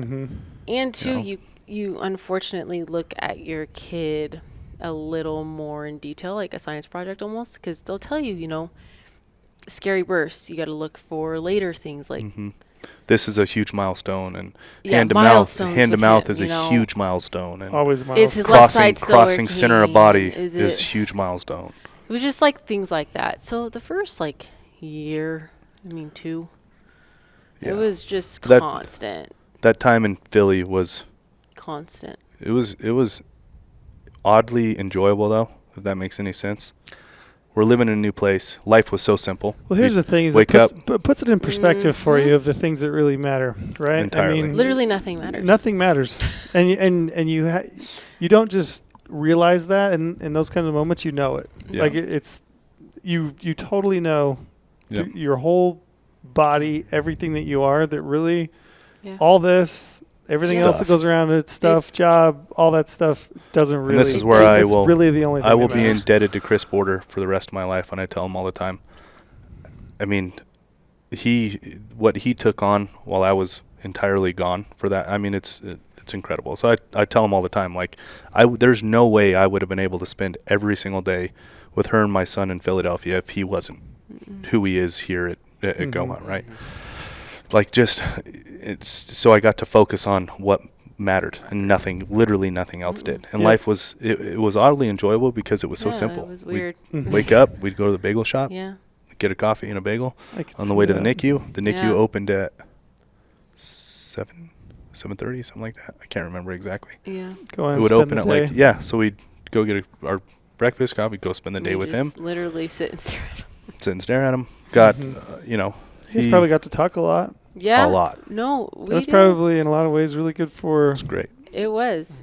It's great. It was awesome. We got, and then your mom, my mom. I mean, we all. They'd come out and visit. Yeah. It was fun, like in a weird way. I know that sounds really weird. Looking back, you know, you go to Pat's and Gino's, go get a cheesesteak. Like it was. This is where a little bit of the guilt comes from. Like, we got to enjoy the answers. We got to enjoy the news we were getting because we were the insanely lucky ones that were just progressively getting better news. Because it's not like that in the NICU. No, you know. And so anyways, we ended up, he's had 7 surgeries. He had his first one. He had like hernias, a lot of hernias. 6 months old. No. Because that would have been a month here. 4 months old, he had something like that. 2 months old, 2 or 3 months old, and that was his pancreas. His pancreatectomy.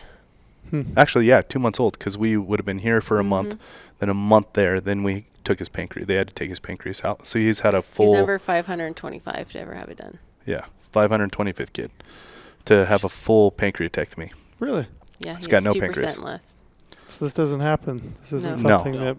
And this is a funny story too. I mean, you are at CHOP, right? So like, I don't mind that they ask this, but they're like, hey, so, you know, the doctor who does this and created this, Dr. Adzik, he is in Italy doing some like training, something, but his predecessor is here and he can do it, or you can wait 2 weeks until Adzik comes back. We're like, I'm waiting for LeBron. Like, get that guy. Yeah, no disrespect. It was no disrespect, because it is CHOP. Was like, the guy, I'm sure the next guy in line is unbelievably incredible. Right. But like, when you're told it's the guy, I want that guy. Like, this is my son. I want that guy. That was scary because here at the NICU they messed up and gave him the wrong pick line. They gave him an adult pick line. That was a whole nother thing. What's pick line? They put it in your.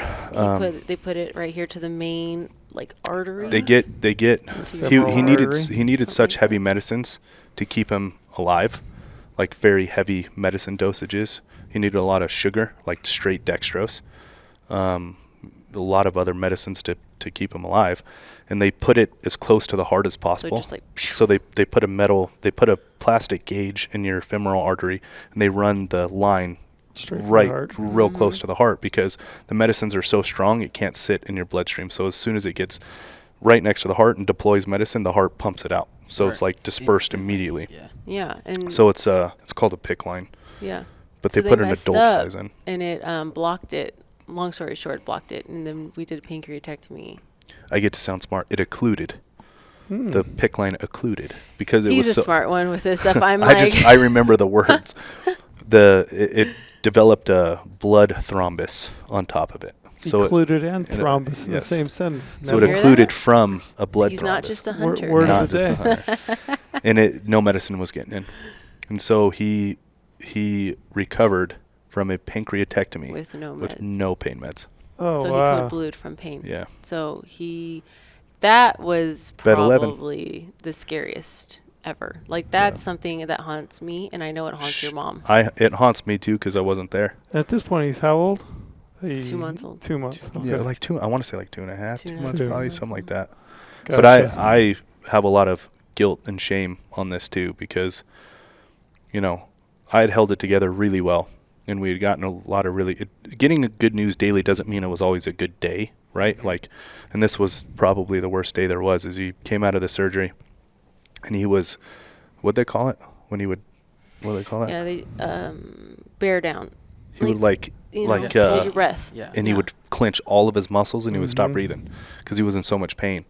So I'm, watching him recover. She's in there. She's nursing herself. She's I'm pumping, and I'm like, What a party. And Dude, it was the one time I couldn't take it because we had gotten good news, and this was like, this was really multiple bad, though. It was steps really, backwards really Yeah, from you what I think was you're seeing. on the That road We're like, to oh my recovery. God. all these This is flashbacks, what they're talking about. You know what all I these mean? flashbacks to Like, Vegas when he code blue This is here, what that right? doctor was talking about. Yeah, like this is the hiccups that everyone's there. talking about. Like it is happening, And so like your mind just goes into a whirlwind. So anyways, I went to the gym. I went to go run.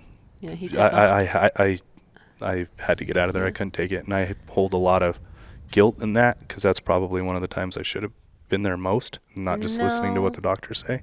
I think it was best that you were gone for that. Yeah, I wasn't there. So he essentially got his pancreas removed and Yeah. then no No pain, pain meds. because of It occluded. that Mhm. blockage. He Mhm. couldn't get the medicine.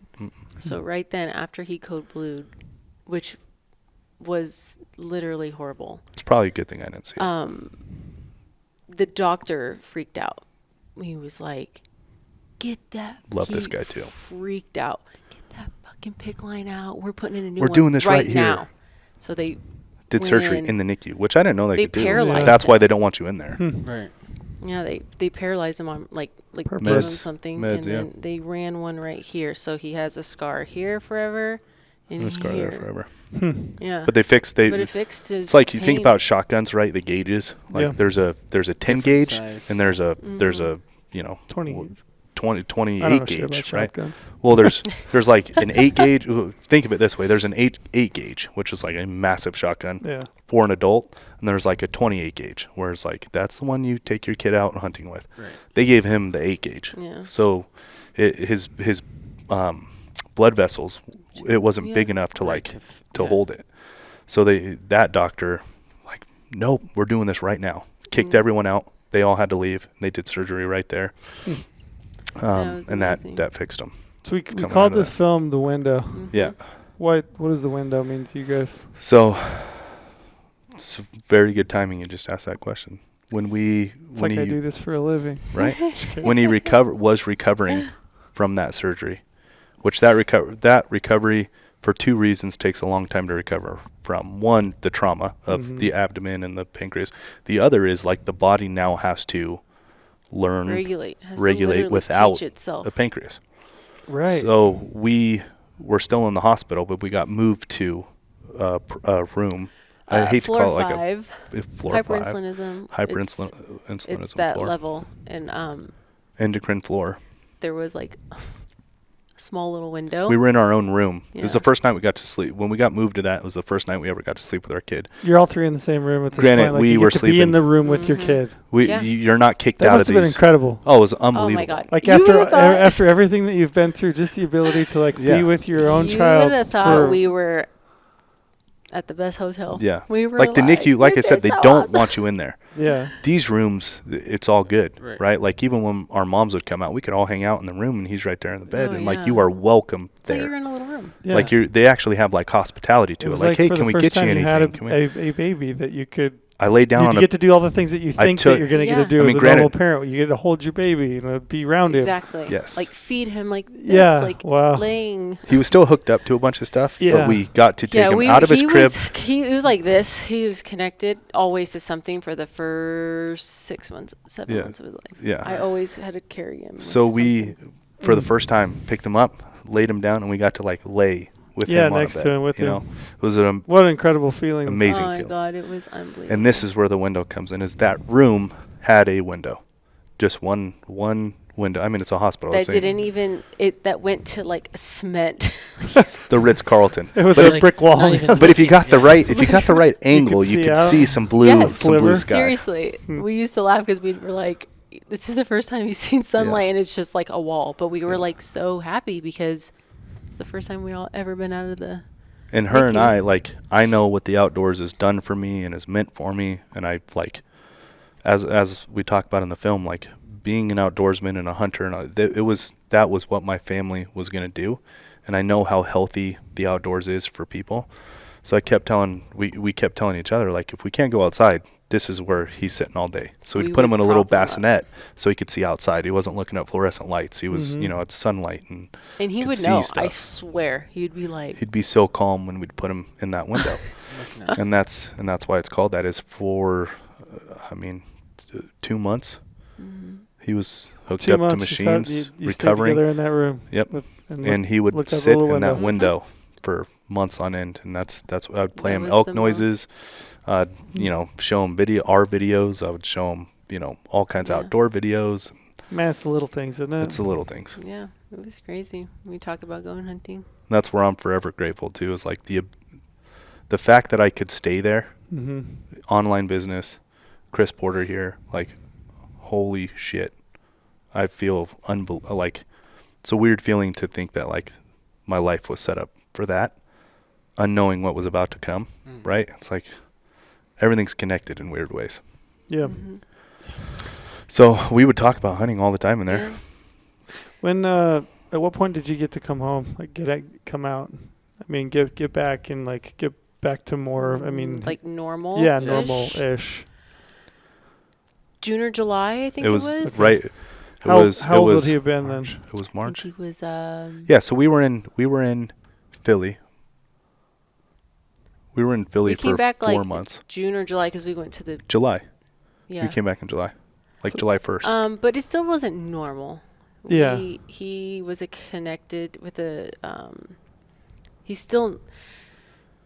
The cells were so big in his pancreas that he still needed dextrose. Well, you can only take 22 milligrams of dextrose per hour, your stomach cannot take it. So he was connected to a pump about this big that we would put dextrose in, and it would pump 22 an hour into his stomach through a G tube.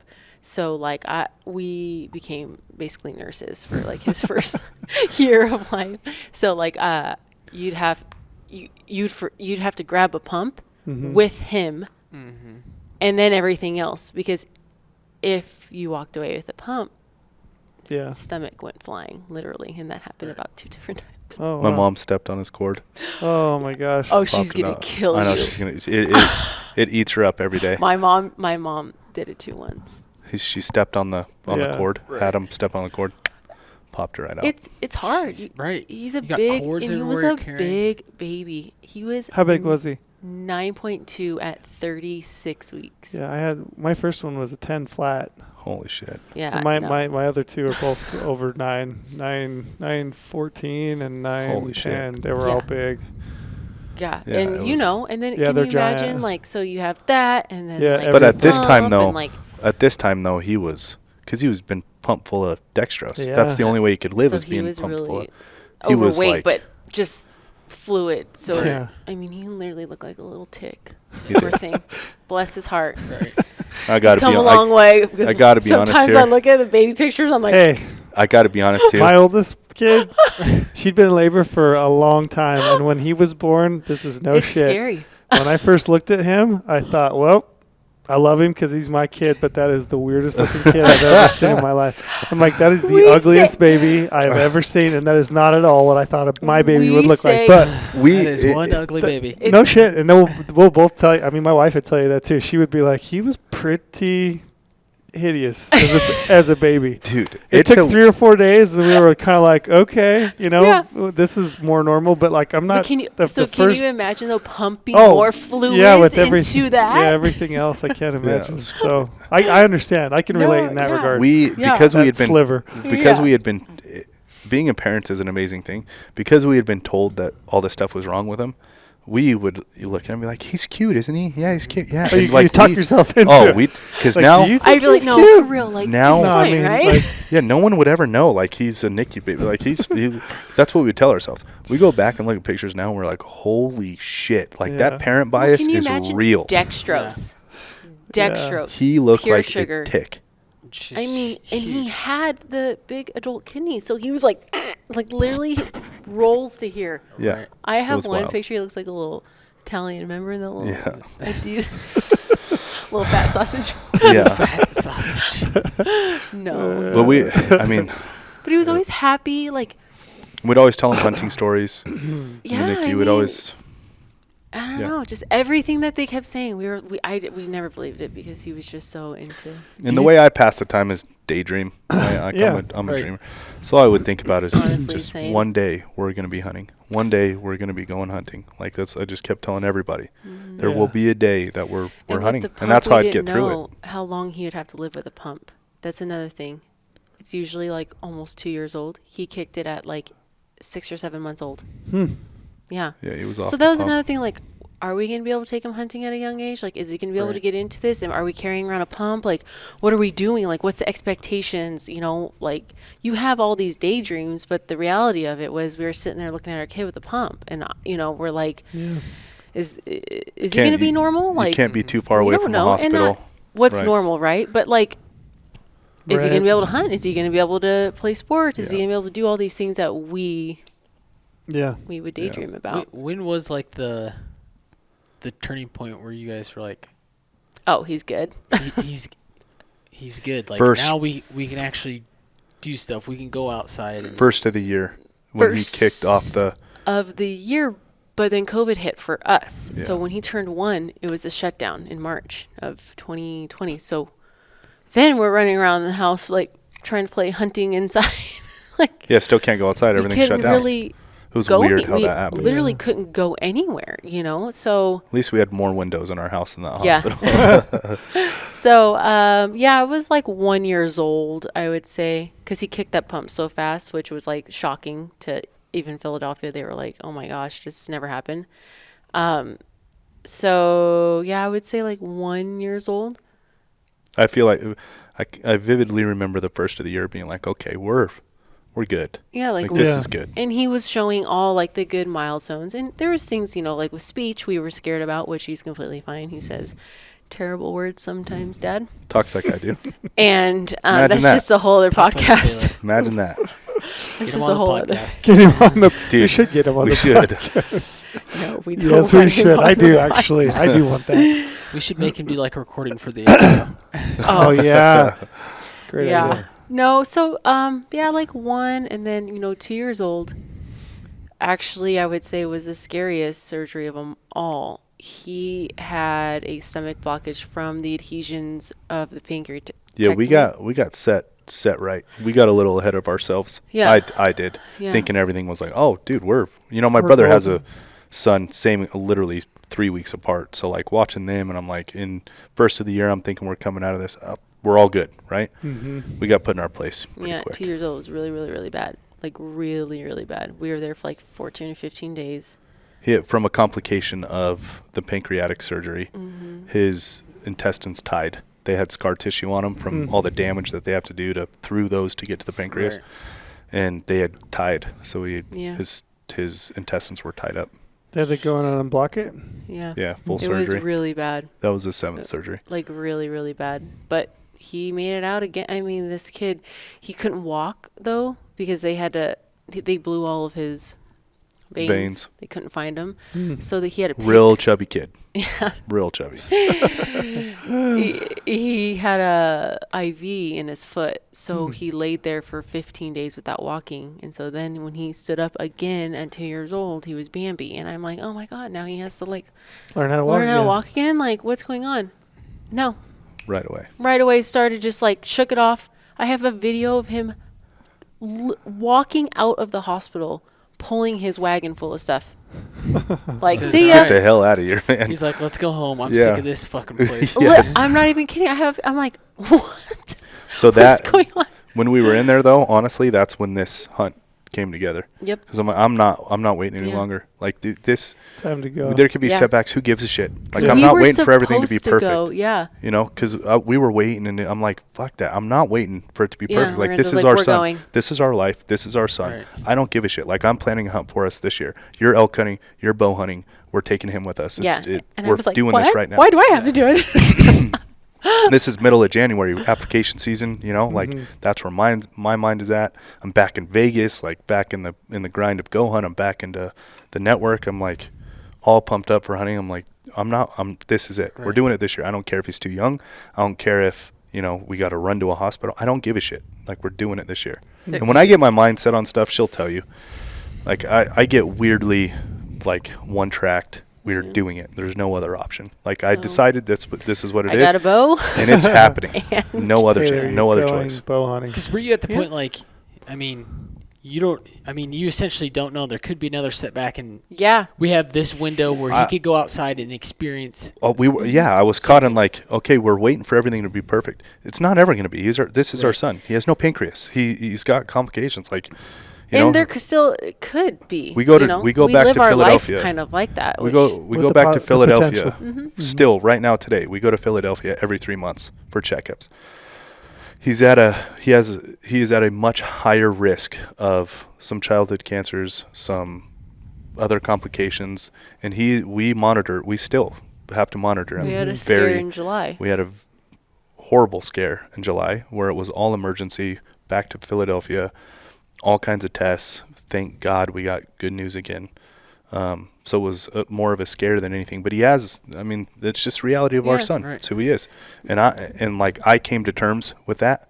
Like, But- okay, and this we're isn't. not going to let it hold us Yeah, back. might as Yeah. well live life to the fullest. And Yeah. that surgery setback is like, okay, like I'm That not was waiting. horrible. Like, seriously, that was like, we're not. Again, we're- though, Anything can happen. I mean, anything can happen to me, anyone, you know? So we were like, no, we're doing it. We're done.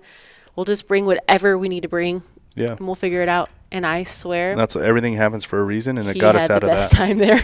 He looked like he had a hell of a Oh, time. yeah. Oh, the best time. He had more fun at 2 than 3 this year. Yeah, we took him again this year, but Yeah, my favorite part was he was on, I think he was on your back and he was like bugling. yeah, Yeah. He cow calls quite well with his voice. Very good Unbelievable. view. amazingly well. And then I'm going to take some dad credit there. I did nothing but play him elk videos and noises, and I liked the he end knows what though they when he sound was like, "Here, Elkie."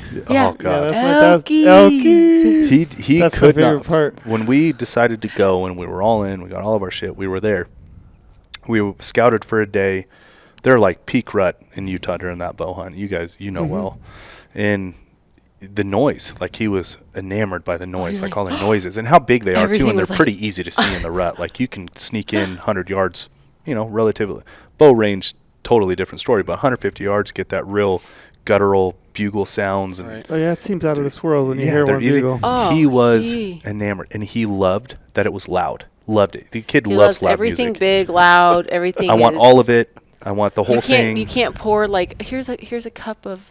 No, I want the whole thing. Volume can't be halfway. He wants Yeah. all of it. It's who That's he just is. how it is. So Turned he up to loved how 11. loud it was, and he loved that he could hit trees with I'd let him hit the trees with his Yeah, could rake. stick and Yeah. rake. Well, then he would hear me call, and these elk would call and be loud. He could not, for the life of him, understand why I kept telling him to be quiet. Yeah, and But the elk and could do whatever they wanted. We could be as loud. Yeah. I could be as loud as I wanted. We're still working on that. By the I'm way. making as loud a noise as you could ever make, with a bugle tube and a reed.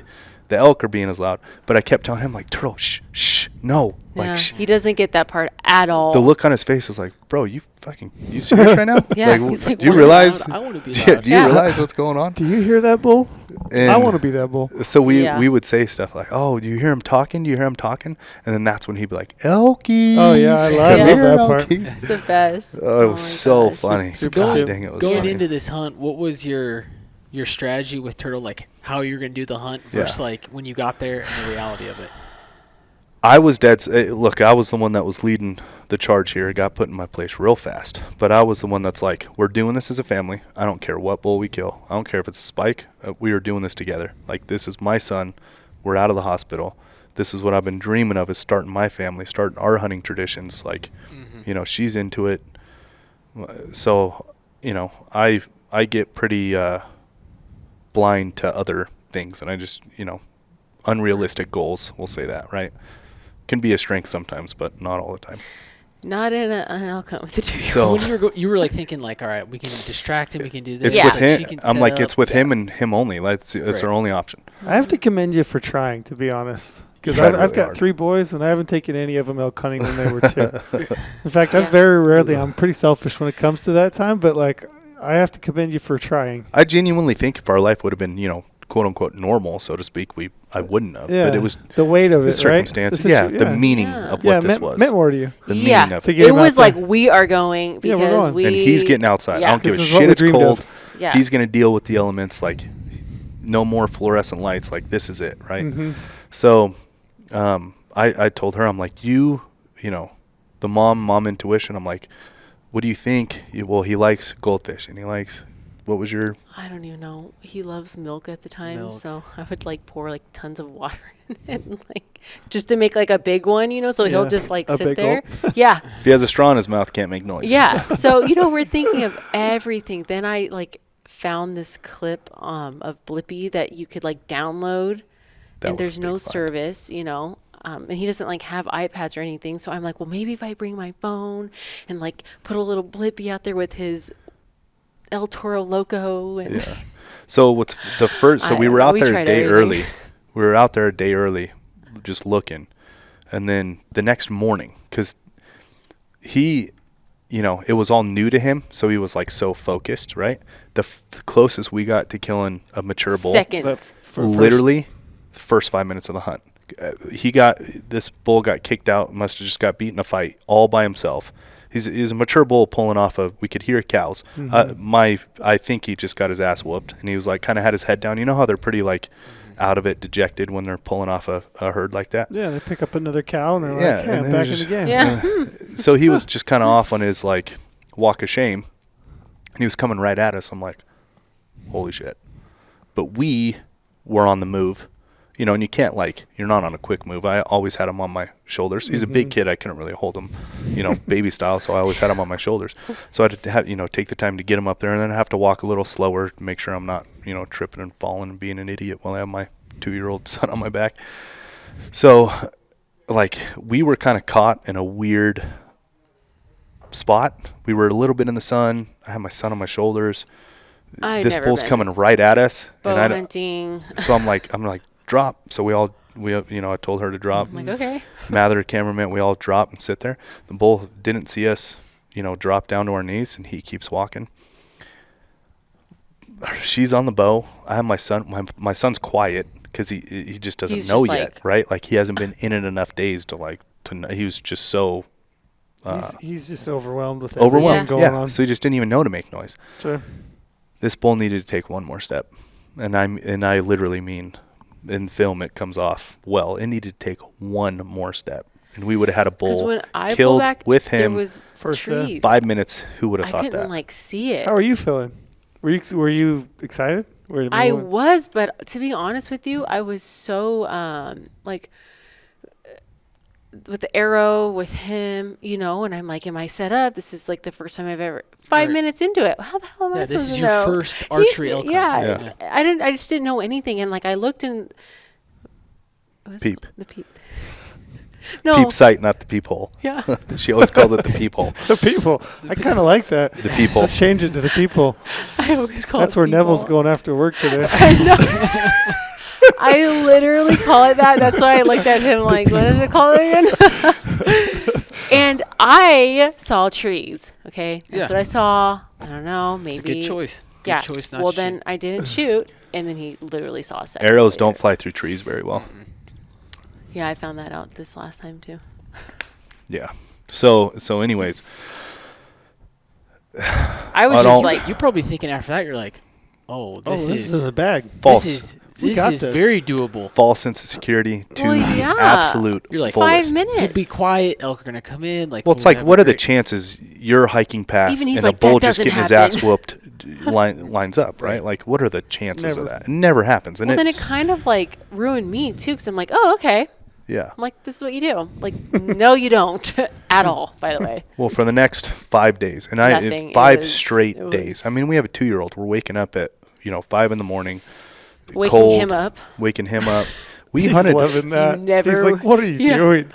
Honestly, Are you guys insane? proud I know. I'm a baby. Yeah. I'm a You baby. don't wake a sleepy need to baby. proud dad moment though. Like he was into Unbelievable. it. Like he like visibly was Never into like it. was never like crying Mad in the about morning it, when sad I woke him about up. it. Like Didn't he have to talk just- him into it. He was ready I to mean, go. Ready granted, to go. some mornings he would want to take a little bit longer to eat his breakfast and wake up a little bit. Mm-hmm. But like he was genuinely into it. Yeah. So we hunted I was hard pretty and we shocked. pushed him. There's some horses at the ranch there, so like we could break up the middle of the day, fishing, horses, Yeah, that he stuff. had fun. But man, we hunted hard for 5 straight days. I'm like, keep When he keep was saying done, it, but though- I'm unbelievably proud of him, the family, Mm-hmm. what we did over those 5 days. But I was getting sick to my stomach. I wanted the kill with him so Yeah. bad. I was kind of losing sight of what it was supposed to be, Yeah, which just time was spent. time spent, Yeah. right? And I was so focused on like the accomplishment of him being there with us, losing sight of just enjoying, right? Mhm. I caught myself. I get focused way too much. It wasn't. You And- weren't bad, but when he got over it, I that's dropped when- I dropped my expectation, anxiety, all that stuff. And the next day was so enjoyable. yeah, so much fun. And it really does show well in the film, but I was probably not the best dad those first couple days, and more of like you were fine. focused on the eye on the prize, swole is the goal, I mean, it's like I said, I keep going back. I think it's commendable that you even tried it. To get your kid out there, Yeah. to I take a kid think hunting like that. I think Since I don't have much experience with that, like Mhm. it makes it easier because I'm just like, oh, but like when you know something, like what it's supposed to be. That's my first time, so I'm like, oh, okay. Like, let me tell you though, when he left, I Yes. remember when Lorenzo pitched the idea, and I remember thinking, well, good luck with that. Yeah. I don't know he how kept that's going telling to me, work. he's like, yeah, everybody keeps telling me like, good luck, and I'm Yeah. like, really? Well, we'll try. So, yeah, I think it's awesome that you did. Yeah, so I ended up just enjoying it for what Yeah. it was and coming to the realization like, hey, this shit ain't easy. Yeah. Right? It's never easy. My 2-year-old, like I don't want him to dislike it. I want him to love it. That And last day, he was starting. It was cold. It got way got a lot colder. colder. So he started. and we were feeling pushing it. we were pushing Yeah. the envelope. And then I it was kind of pushing the became a envelope. little not so fun that Well, last I was morning. asking a lot of her too, right? Like, get the system, get the blippy, get to this, and I'll call him in, and So it's I'm like it's stressful. trying to get him all set up, but And I'm like, keep God, like the bow and I am look being around. a shitty dad. Like, let's just enjoy it. Yeah. Like, let's just go listen to elk. If we kill one, we kill one. Yeah. Let's go look at them. Let's go fishing, hang out. yeah. Yeah. And it was really enjoyable. And came to the realization of like, hey, it's not going to happen. We're pushing him way too hard. If it didn't happen those first couple days, like now we're forcing it, right? Like, and I don't ever want to be the dad to force things, right? Like, so you were focused. Well, The- then the- I was the- like, the well, we're script- here. The script We might as the well script get one. flipped though, and again fell more in love with her. Like the script It was flipped entirely because now she was on one. And I was like, no, I'm gonna do this. Like, Yeah, you wanted to be successful. yeah. Then we were there, and Yeah. so Well, we decided to drive our son back to my mom. It's hard for a mom. I mean, this is the That first was time the we first ever time I've left her ever left son. him. Ever in 2 years. Yeah. She was so Wow. She was so focused on the accomplishment. Yeah, I remember that. She's like, let's get in the car and, And my we'll mom, take him to Vegas. my aunts were there, and it was my little niece's birthday, so all my family, and I was like, okay, everyone can handle him, like if something they know how to, check a sugar or whatever. So I was like, it'll be fine. So I did it, which I was also shocked about. So I didn't You were focused. Yeah. And so we drove to Vegas and And back. back. Then Dropped we him went off. hunting that night. Yeah. Because did you guys have a conversation like, we'll just call it, like We did. we had, we wanted to come out here, spend quality We time with did, Turtle, yes. enjoy Yeah. the elk woods, and Yeah. We did that. Let's be done. yeah. Well, let's- I got to that point. right. She was in that point the whole time. I was being a shitty dad. I got to that point and, came to my senses and understood the magnitude of what us just being there was and not us killing something together, right? Like we have time for that. My son, we're the lucky ones that get the good news. We have time. Like we can go do this stuff. Let's just enjoy it here. It's our first time being outside. She turned into kill mode. It's like, Stone Cold Killer. we'll take him to my mom. I'm like, really? You want to? This is the first. We've never left him. She's like, yep, I want to do this. I want to accomplish, this. She was into it. So So we did. we did, and we went back, and We didn't see anything that night. The next morning, though, we went out. we hunted hard. Yeah, Hunted really hard. really hard. There must also have been some relief for the two of you to like the first chance to like really be together, the was two amazing. of you after It was a full was amazing. year and a half. I mean, Yeah. it had to have been like, huh. well, It was chance to- something we didn't the ch- know we needed until we were Yeah, a doing chance to take a breath. and you guys like in the wilderness where you hear Yeah. the water, right? And Everything's it's so like visceral. peaceful. Yeah. And like, I don't know. It's calming. I really, I It's absolutely very loved calming. it. Oh, yeah. I I bet. mean, Mother Nature by far is the best medicine anyone. Yeah, Yeah. clear your It head. can heal anything. No it can question. fix any problem. Surely, and now I'm like completely hooked though. I'm like She's I'm going beyond back hooked, every which year. I love. Yeah, we hunted hard, and we ended up killing a 6-point bull. She ended up killing a 6-point bull. Were you She did it. Were you nervous? Were you anxious? Like when that shot presented itself and it kind of all came together. Yeah. What were you feeling? Did you feel that adrenaline spike? You know the adrenaline spike where like you don't know if you're skipping beats or you can feel them. Like, do you know what I'm talking about? Where you like Right. it like hurts your chest. It's pumping so hard. We know. Yeah, that's what I felt. That's why I go hunting. I felt like I couldn't breathe because he was like, it's coming in. Like when he said, I think he was like drawback or whatever. I was like, oh my god, what do you mean? Did you like that feeling? Loved it. You liked it. To me, it's like playing sports where like you're trying to hit the last Bottom of the ninth. Yeah, Mm-hmm. 100%. we that's how I got describe a it. shot with Turtle. Mm-hmm. We got a shot.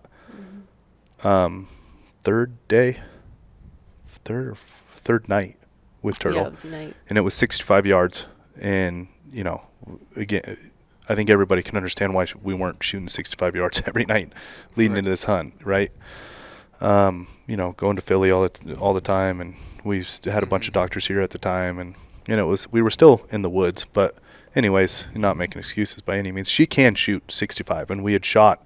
It's in the beginning of the film, but a bull was there. Turtle was on my back.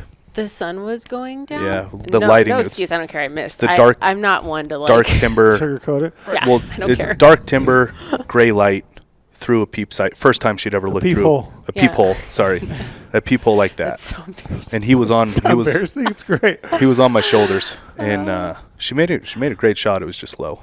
It was low. And we remember we went back on the film. Yeah. We're like, did it miss? Yeah. No, I missed. Good for her though, because then now, fast forward to. Like she had that rep. Right, She she had had that. the She had that experience. rep She underneath had one her under her belt. belt. Yeah, she had one, and I noticed. I could see it in her face. I'm like, hey, I was cow calling on a wallow. I'm like, hey, this bull is coming. Like, I had heard him bugle a couple times, and she even said, she's like, he's coming. I was like, no, it's getting closer. I'm like, okay, let's get. So we get behind this tree, and I caught a glimpse of him coming. He's coming from the right to the left. There are these 2 dead aspen trees, bright gray, which was really good because it made such a good focal point. I'm like, see those 2 right there? He's going to come out right there. I arranged it 46 yards, and I'm like, he's going to be in there, and I'll be over your shoulder. When I think he's shootable, I'll cow call, and I hope he stops, right? She drew back, set. He walked into sight. I cow called. He stopped, but he stopped like too fast almost. Yeah. Like, he didn't, you know how you can kind of get that one little step before they turn? No, He kind of like stopped in his track, right? Like, it wasn't like a turn his head while stepping to look. It was like a stop in his track and look. She found a window, the shooting window, and found it, and she did it. She made a great shot for what it was. She made a great shot. I'm the one that fucked it up. The moments following, I'm the one that messed it up, not her. She did her job. I did not do mine. You had to let that one go overnight, right? And then trail it the next day? No? We learned that's what we'll do forever. When I was 18 years old, that 6x4 buck in my office, 19 years old, I shot that buck and I hit him back. Not entirely back, but back enough where you don't go in after him.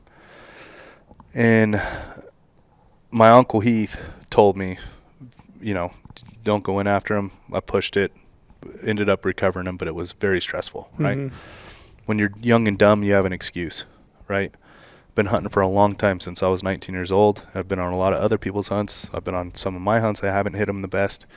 And I've lived and died by let him lay, right? Like, if you hit an animal good, not great, let him lay. Like, that's right. So I don't have the excuse of being young and dumb anymore. I was kind of overtaken in the moment of when she shot my angle. I was covered up in trees. I heard it hit him, and when he turned, it looked really far back. It's, optics. And I'm like, okay,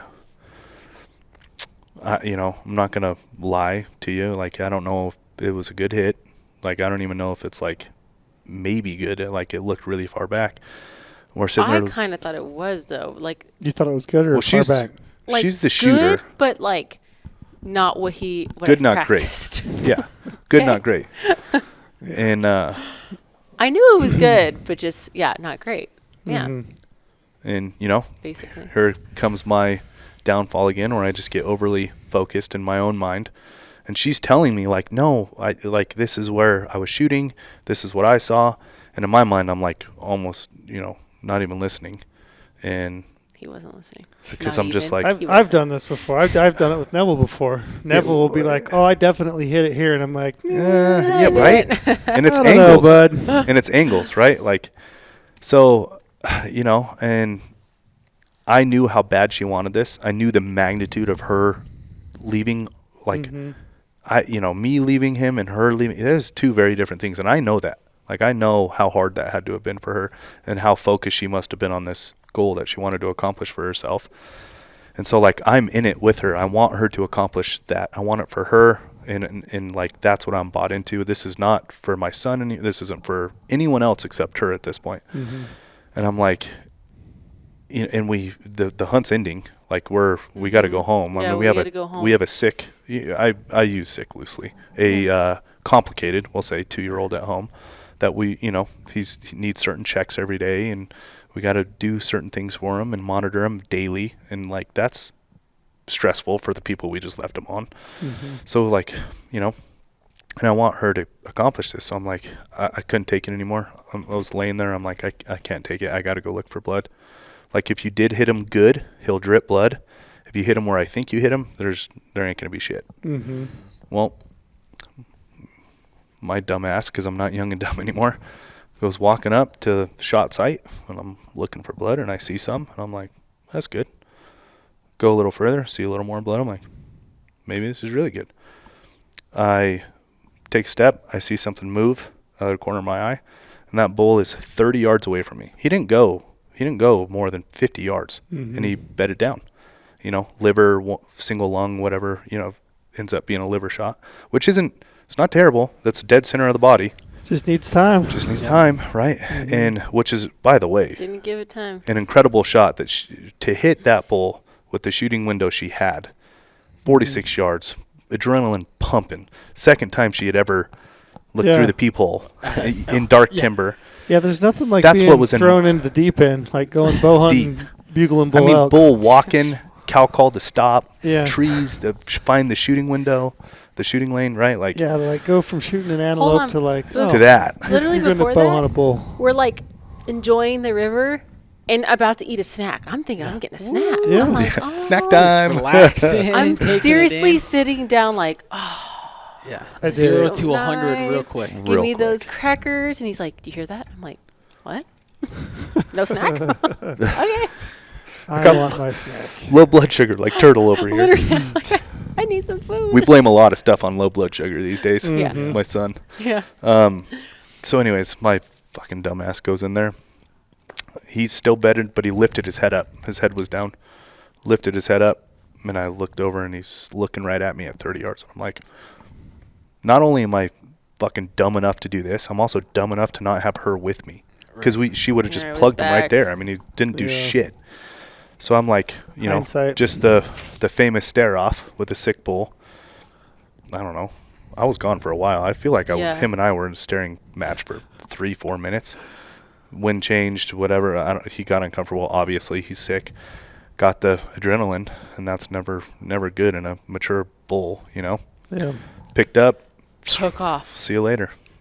And by that time, he had plugged up his wound, right?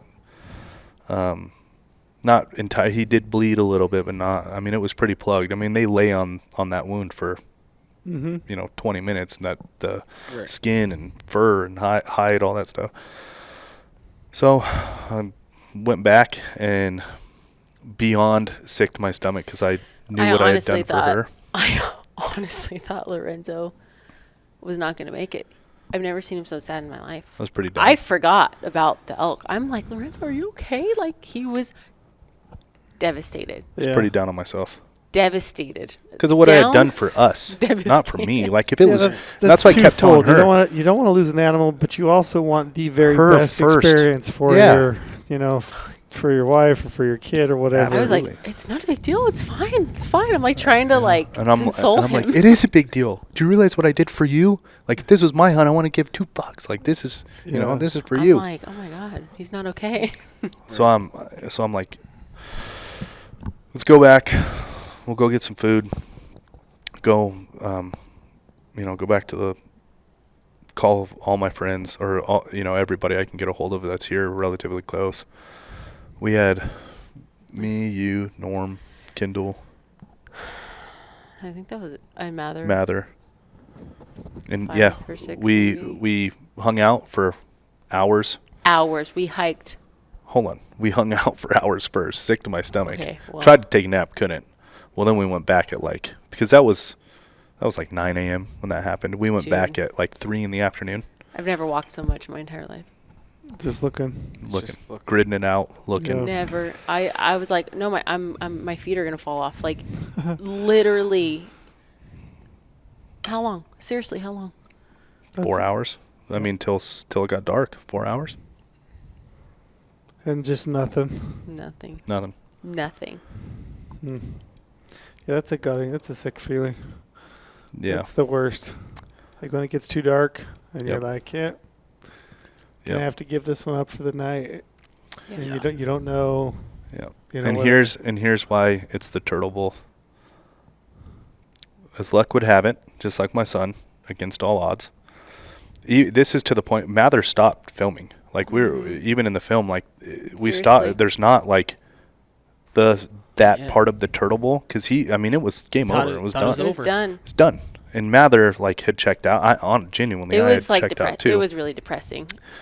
It really was. Thought the hunt was over. Yeah. Yeah, So, we did. but against all odds, would I have done this? And this is where like now I go back in my mind of like, man, if this was my bull, would I have done this or would I have given up? Right. But because it was for her and I wanted her to have a good experience, she wounded an animal. I didn't want her to live with that. Yep.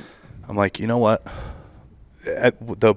herd we were hunting, they were all herded up. Like there was not pockets of elk this particular year.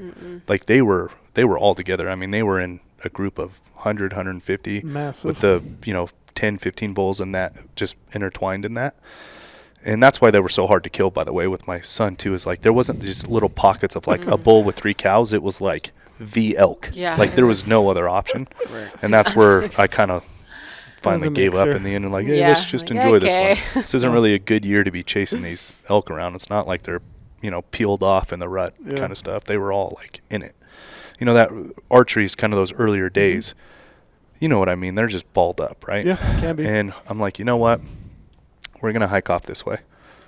Because the last thing I can think of is he tried to get with the herd. Like if we did bump him, I don't know, maybe he like strength in numbers, he's sick kind of a thing.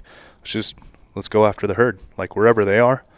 And they had rolled over. You could hear some cows. They were kind of rolled over in this next canyon pocket. It was still a good distance from us, but I mean, fuck, you can hear those things for a long ways away, especially in burned timber. Like, let's go. Like, this is literally the only thing No, I can think of. And we had to go because my niece's birthday. All my family was in town. Like, it was done. The hunt was done. We had to go. So it was like last ditch. Remember like, Kendall? I was so down too. I was like, oh, and I felt bad because I wounded him, whatever. And remember Kendall goes, what did he say to me? What's Cowboy 101? And I'm like, what? He's like, what's Cowboy 101? And I'm like, I don't know. He goes, if you get bucked off, you what? I'm like, you got to get back on. He's like, let's go. And I'm like, let's go. Because everyone had lost hope. I was so hope. down when he said that. I'm like, you know what? You're right. Let's go. Because everyone was, I mean, he cut the camera. Like, that's where we were at, right? Yeah. It was And done. so when he said, all of us were like, all right, we're taking off. Like me, Tayler, Mather, let's go. Like, we'll go find this. We'll just go see if he's on his feet. Highly doubted any of this, right? Wasn't going to tell her that. I'm like, yeah, let's go. Like, maybe, Yeah. So we take off. And it's like almost dark. I mean, it's like close to dark by the time we get to him. I mean, we had looked. I mean, this is like the last 30 minutes kind of light, right? And the bulls had pulled off into the live timber, like through this burn. There's this live timber part, and they had pulled into there for the night before they'd gone out into the sage. They'll hit those sage flats at night. We're in that like staged area in that live timber, and we couldn't ever get like full eyes on the group. Could never, so we just kept tailing them, balling them, and we'd catch a bull this way and a bull that way, and I'm like, okay, well the cows sound like they're down. Let's just keep walking into them. Like literally, let's just walk into them. We're walking, and I mean, it couldn't have been more. It's so crazy to even talk about. Like that. It's like hard. It's like. It's so without weird. the context of like the I full know. story in itself. Yeah, it's just the weirdest thing. And I'm ever. not a great storyteller. I wish I was like Bert Kreischer or like, you know what I mean? Like some of those guys where you just, when they tell a story, you're like in it, Well, it could not have been more straight line in front of us. Yellow body, hips sagging. Yeah. Head and neck down. Immediately in my head, I'm like, that's him. Can't see horns, can't see anything. I'm like, that's him. That is a sick, that's a sick elk on his feet, tailing the group. I'm like, that's him. And he's like held up in this pocket of trees. And anyway, he was by that time, because he had gone a mile to where the rest of these elk were. It's like we walked onto him. If we would have been 10 yards to the left. Yes, it was 10 yards to the right. We would have never seen I him. still do not know how. And it's the fucking turtle bull. I mean, it was literally against all odds that like that you just stumble across the same bull. Look, in all honesty, I did not believe anything I was telling her when we got to that point. Like I was just talking. I didn't believe any of the shit I was saying. So I'm like, okay. And I just didn't want her to feel bad, you know? It's going to work out great. I'm like, maybe. You're like, yeah, strength in numbers. Like, yeah. I've never seen that shit before. I've seen a lot of stuff, but I'm like, okay. Let's just, we got to make sure we do everything. Let's just, you never know. You're giving her that whole thing. And then Which Kendall was like says reverse, though, sometimes with us in the pregnancy, too. I'd be like, yeah, whatever, we got this. Like, they don't know. They're not God. They don't know everything. It was entirely reversed. It's funny how it, like this is weird. a goddamn turtle bull. Like couldn't be more of my son in this story. And anyways, he's standing there, so she gets down on her knee, and I'm like, just hit him. He's so sick, just hit him. You just need him to run, get that blood flowing a little bit more, and we got him. And so she found another shooting. You were down on your knee? I think I was on my knee. I was so focused on where she was going to hit him because like how he was covered up. Name of the game at this point is name of the game is just get one in him, right? Like we're already in this situation. When can just there he is. And you kind of found like a pocket into his like stomach, going like kind of into him. Shot, heard it hit him. It was like 20 yards maybe, and literally last light. Like I mean.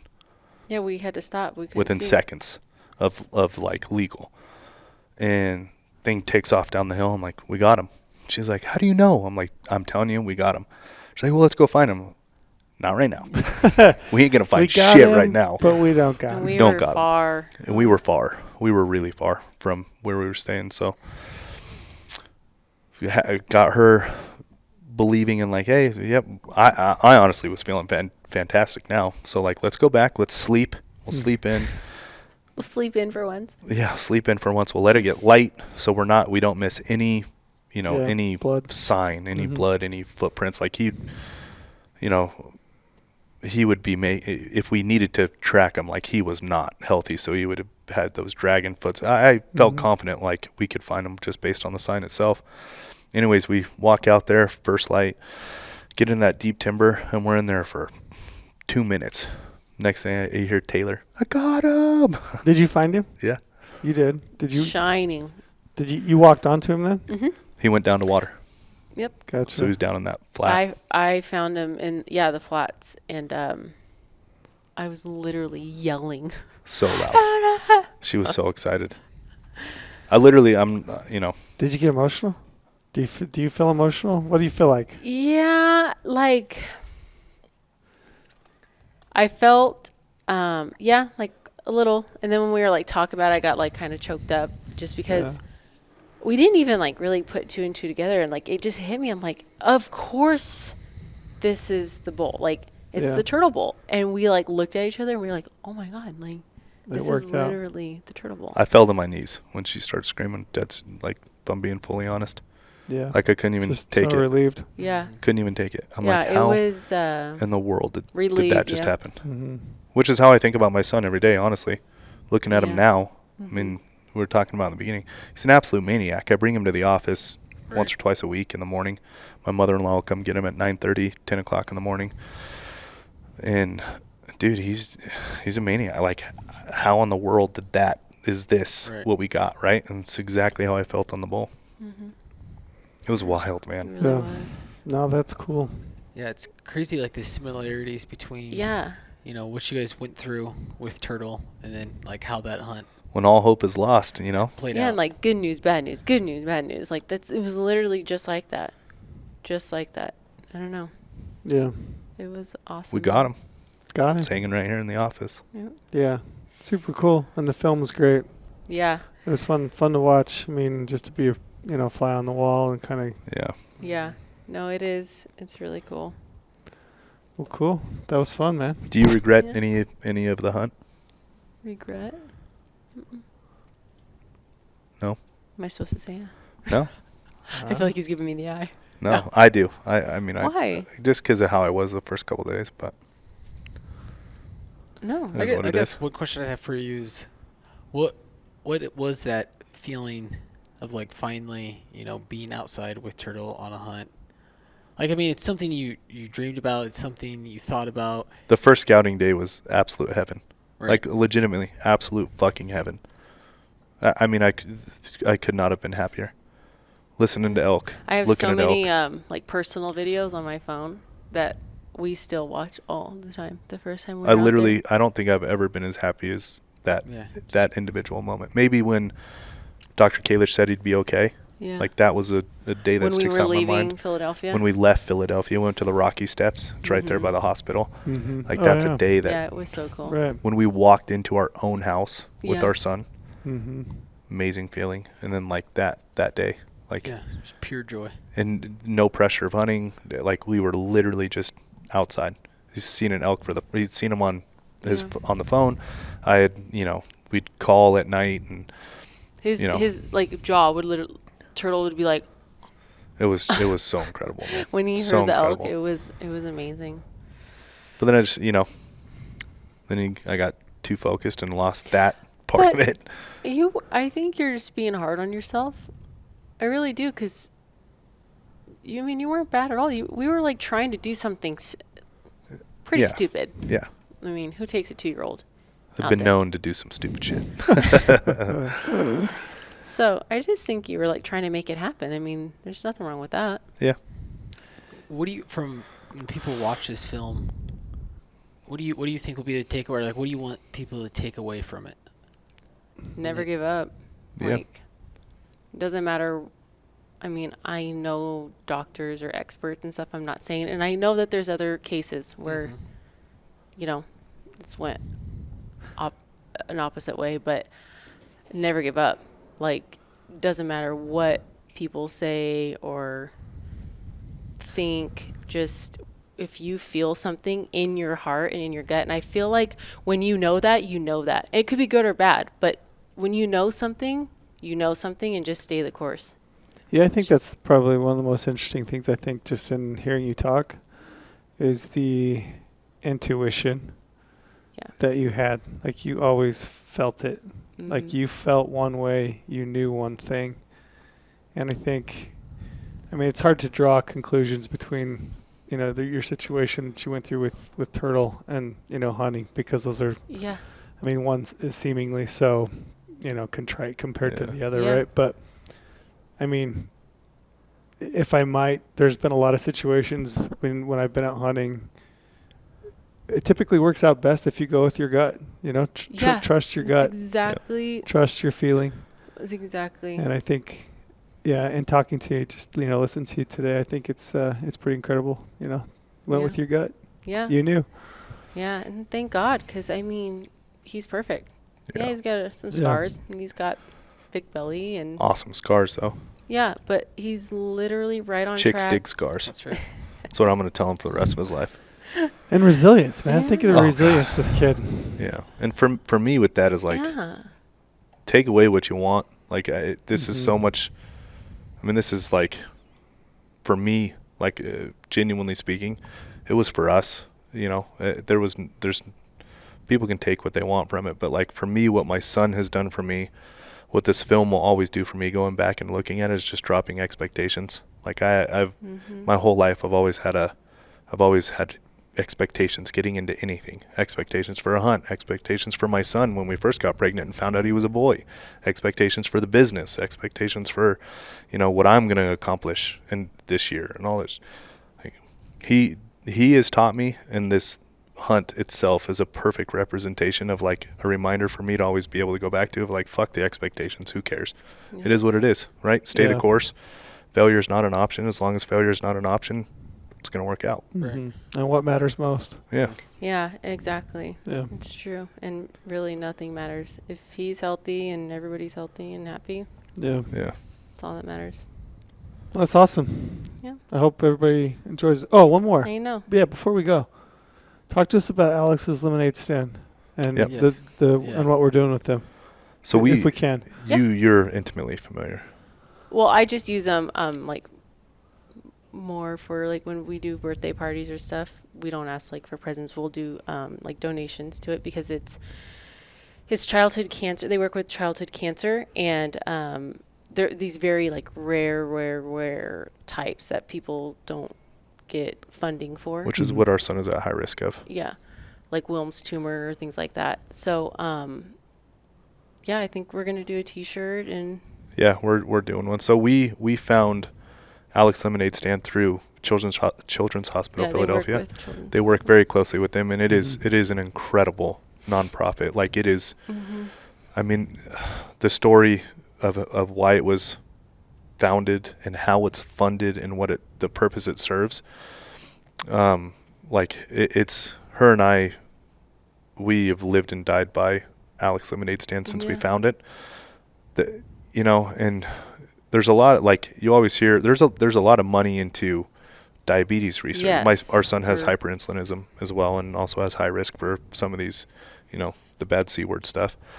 And so he's on both endocrine and diabetes and cancer research. They are very well funded in the mainstream spheres of them, if that makes any sense, right? Like which they should be. That's where the real issues are. That's where the majority of the issues are. But these hyperinsulinism, which is what he has, and some of these higher risk childhood type cancers that people don't know about, because the kids grow out of them. It is genuinely just a childhood thing. Like when they hit a certain age, when they hit puberty, the risk of them is essentially non-existent. It's an interesting. It's literally just pre-puberty type stuff, and it's funded. A lot of it is funded through Alex Lemonade Stand. Yeah. So it's an incredible organization. We're doing a T-shirt, right? Yeah, we worked with them. Yeah, we got in touch with them, and we want to run a give back program with them. So all proceeds. Yeah. GOHUNT doesn't get shit. Obviously, I'd have no problem with anybody calling me a piece of shit if we did, because I would be.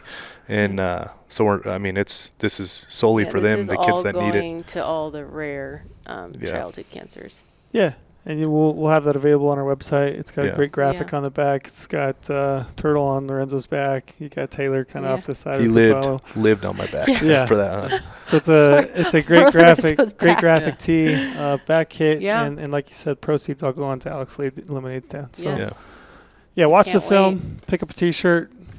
We appreciate you coming by. Yes, it's fun having you in the office. Yeah, thanks for having me. Yeah. Next on the podcast is going to be Turtle.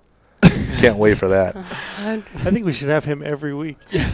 Dude, please. A permanent fixture. Don't do that to me. We just let him jump in and say whatever he feels. You guys will be just like my dad, the grandpa syndrome. You guys get all the fun and none of the issues. Yeah, right. This sounds amazing. Thank you, guys. Thanks for being on.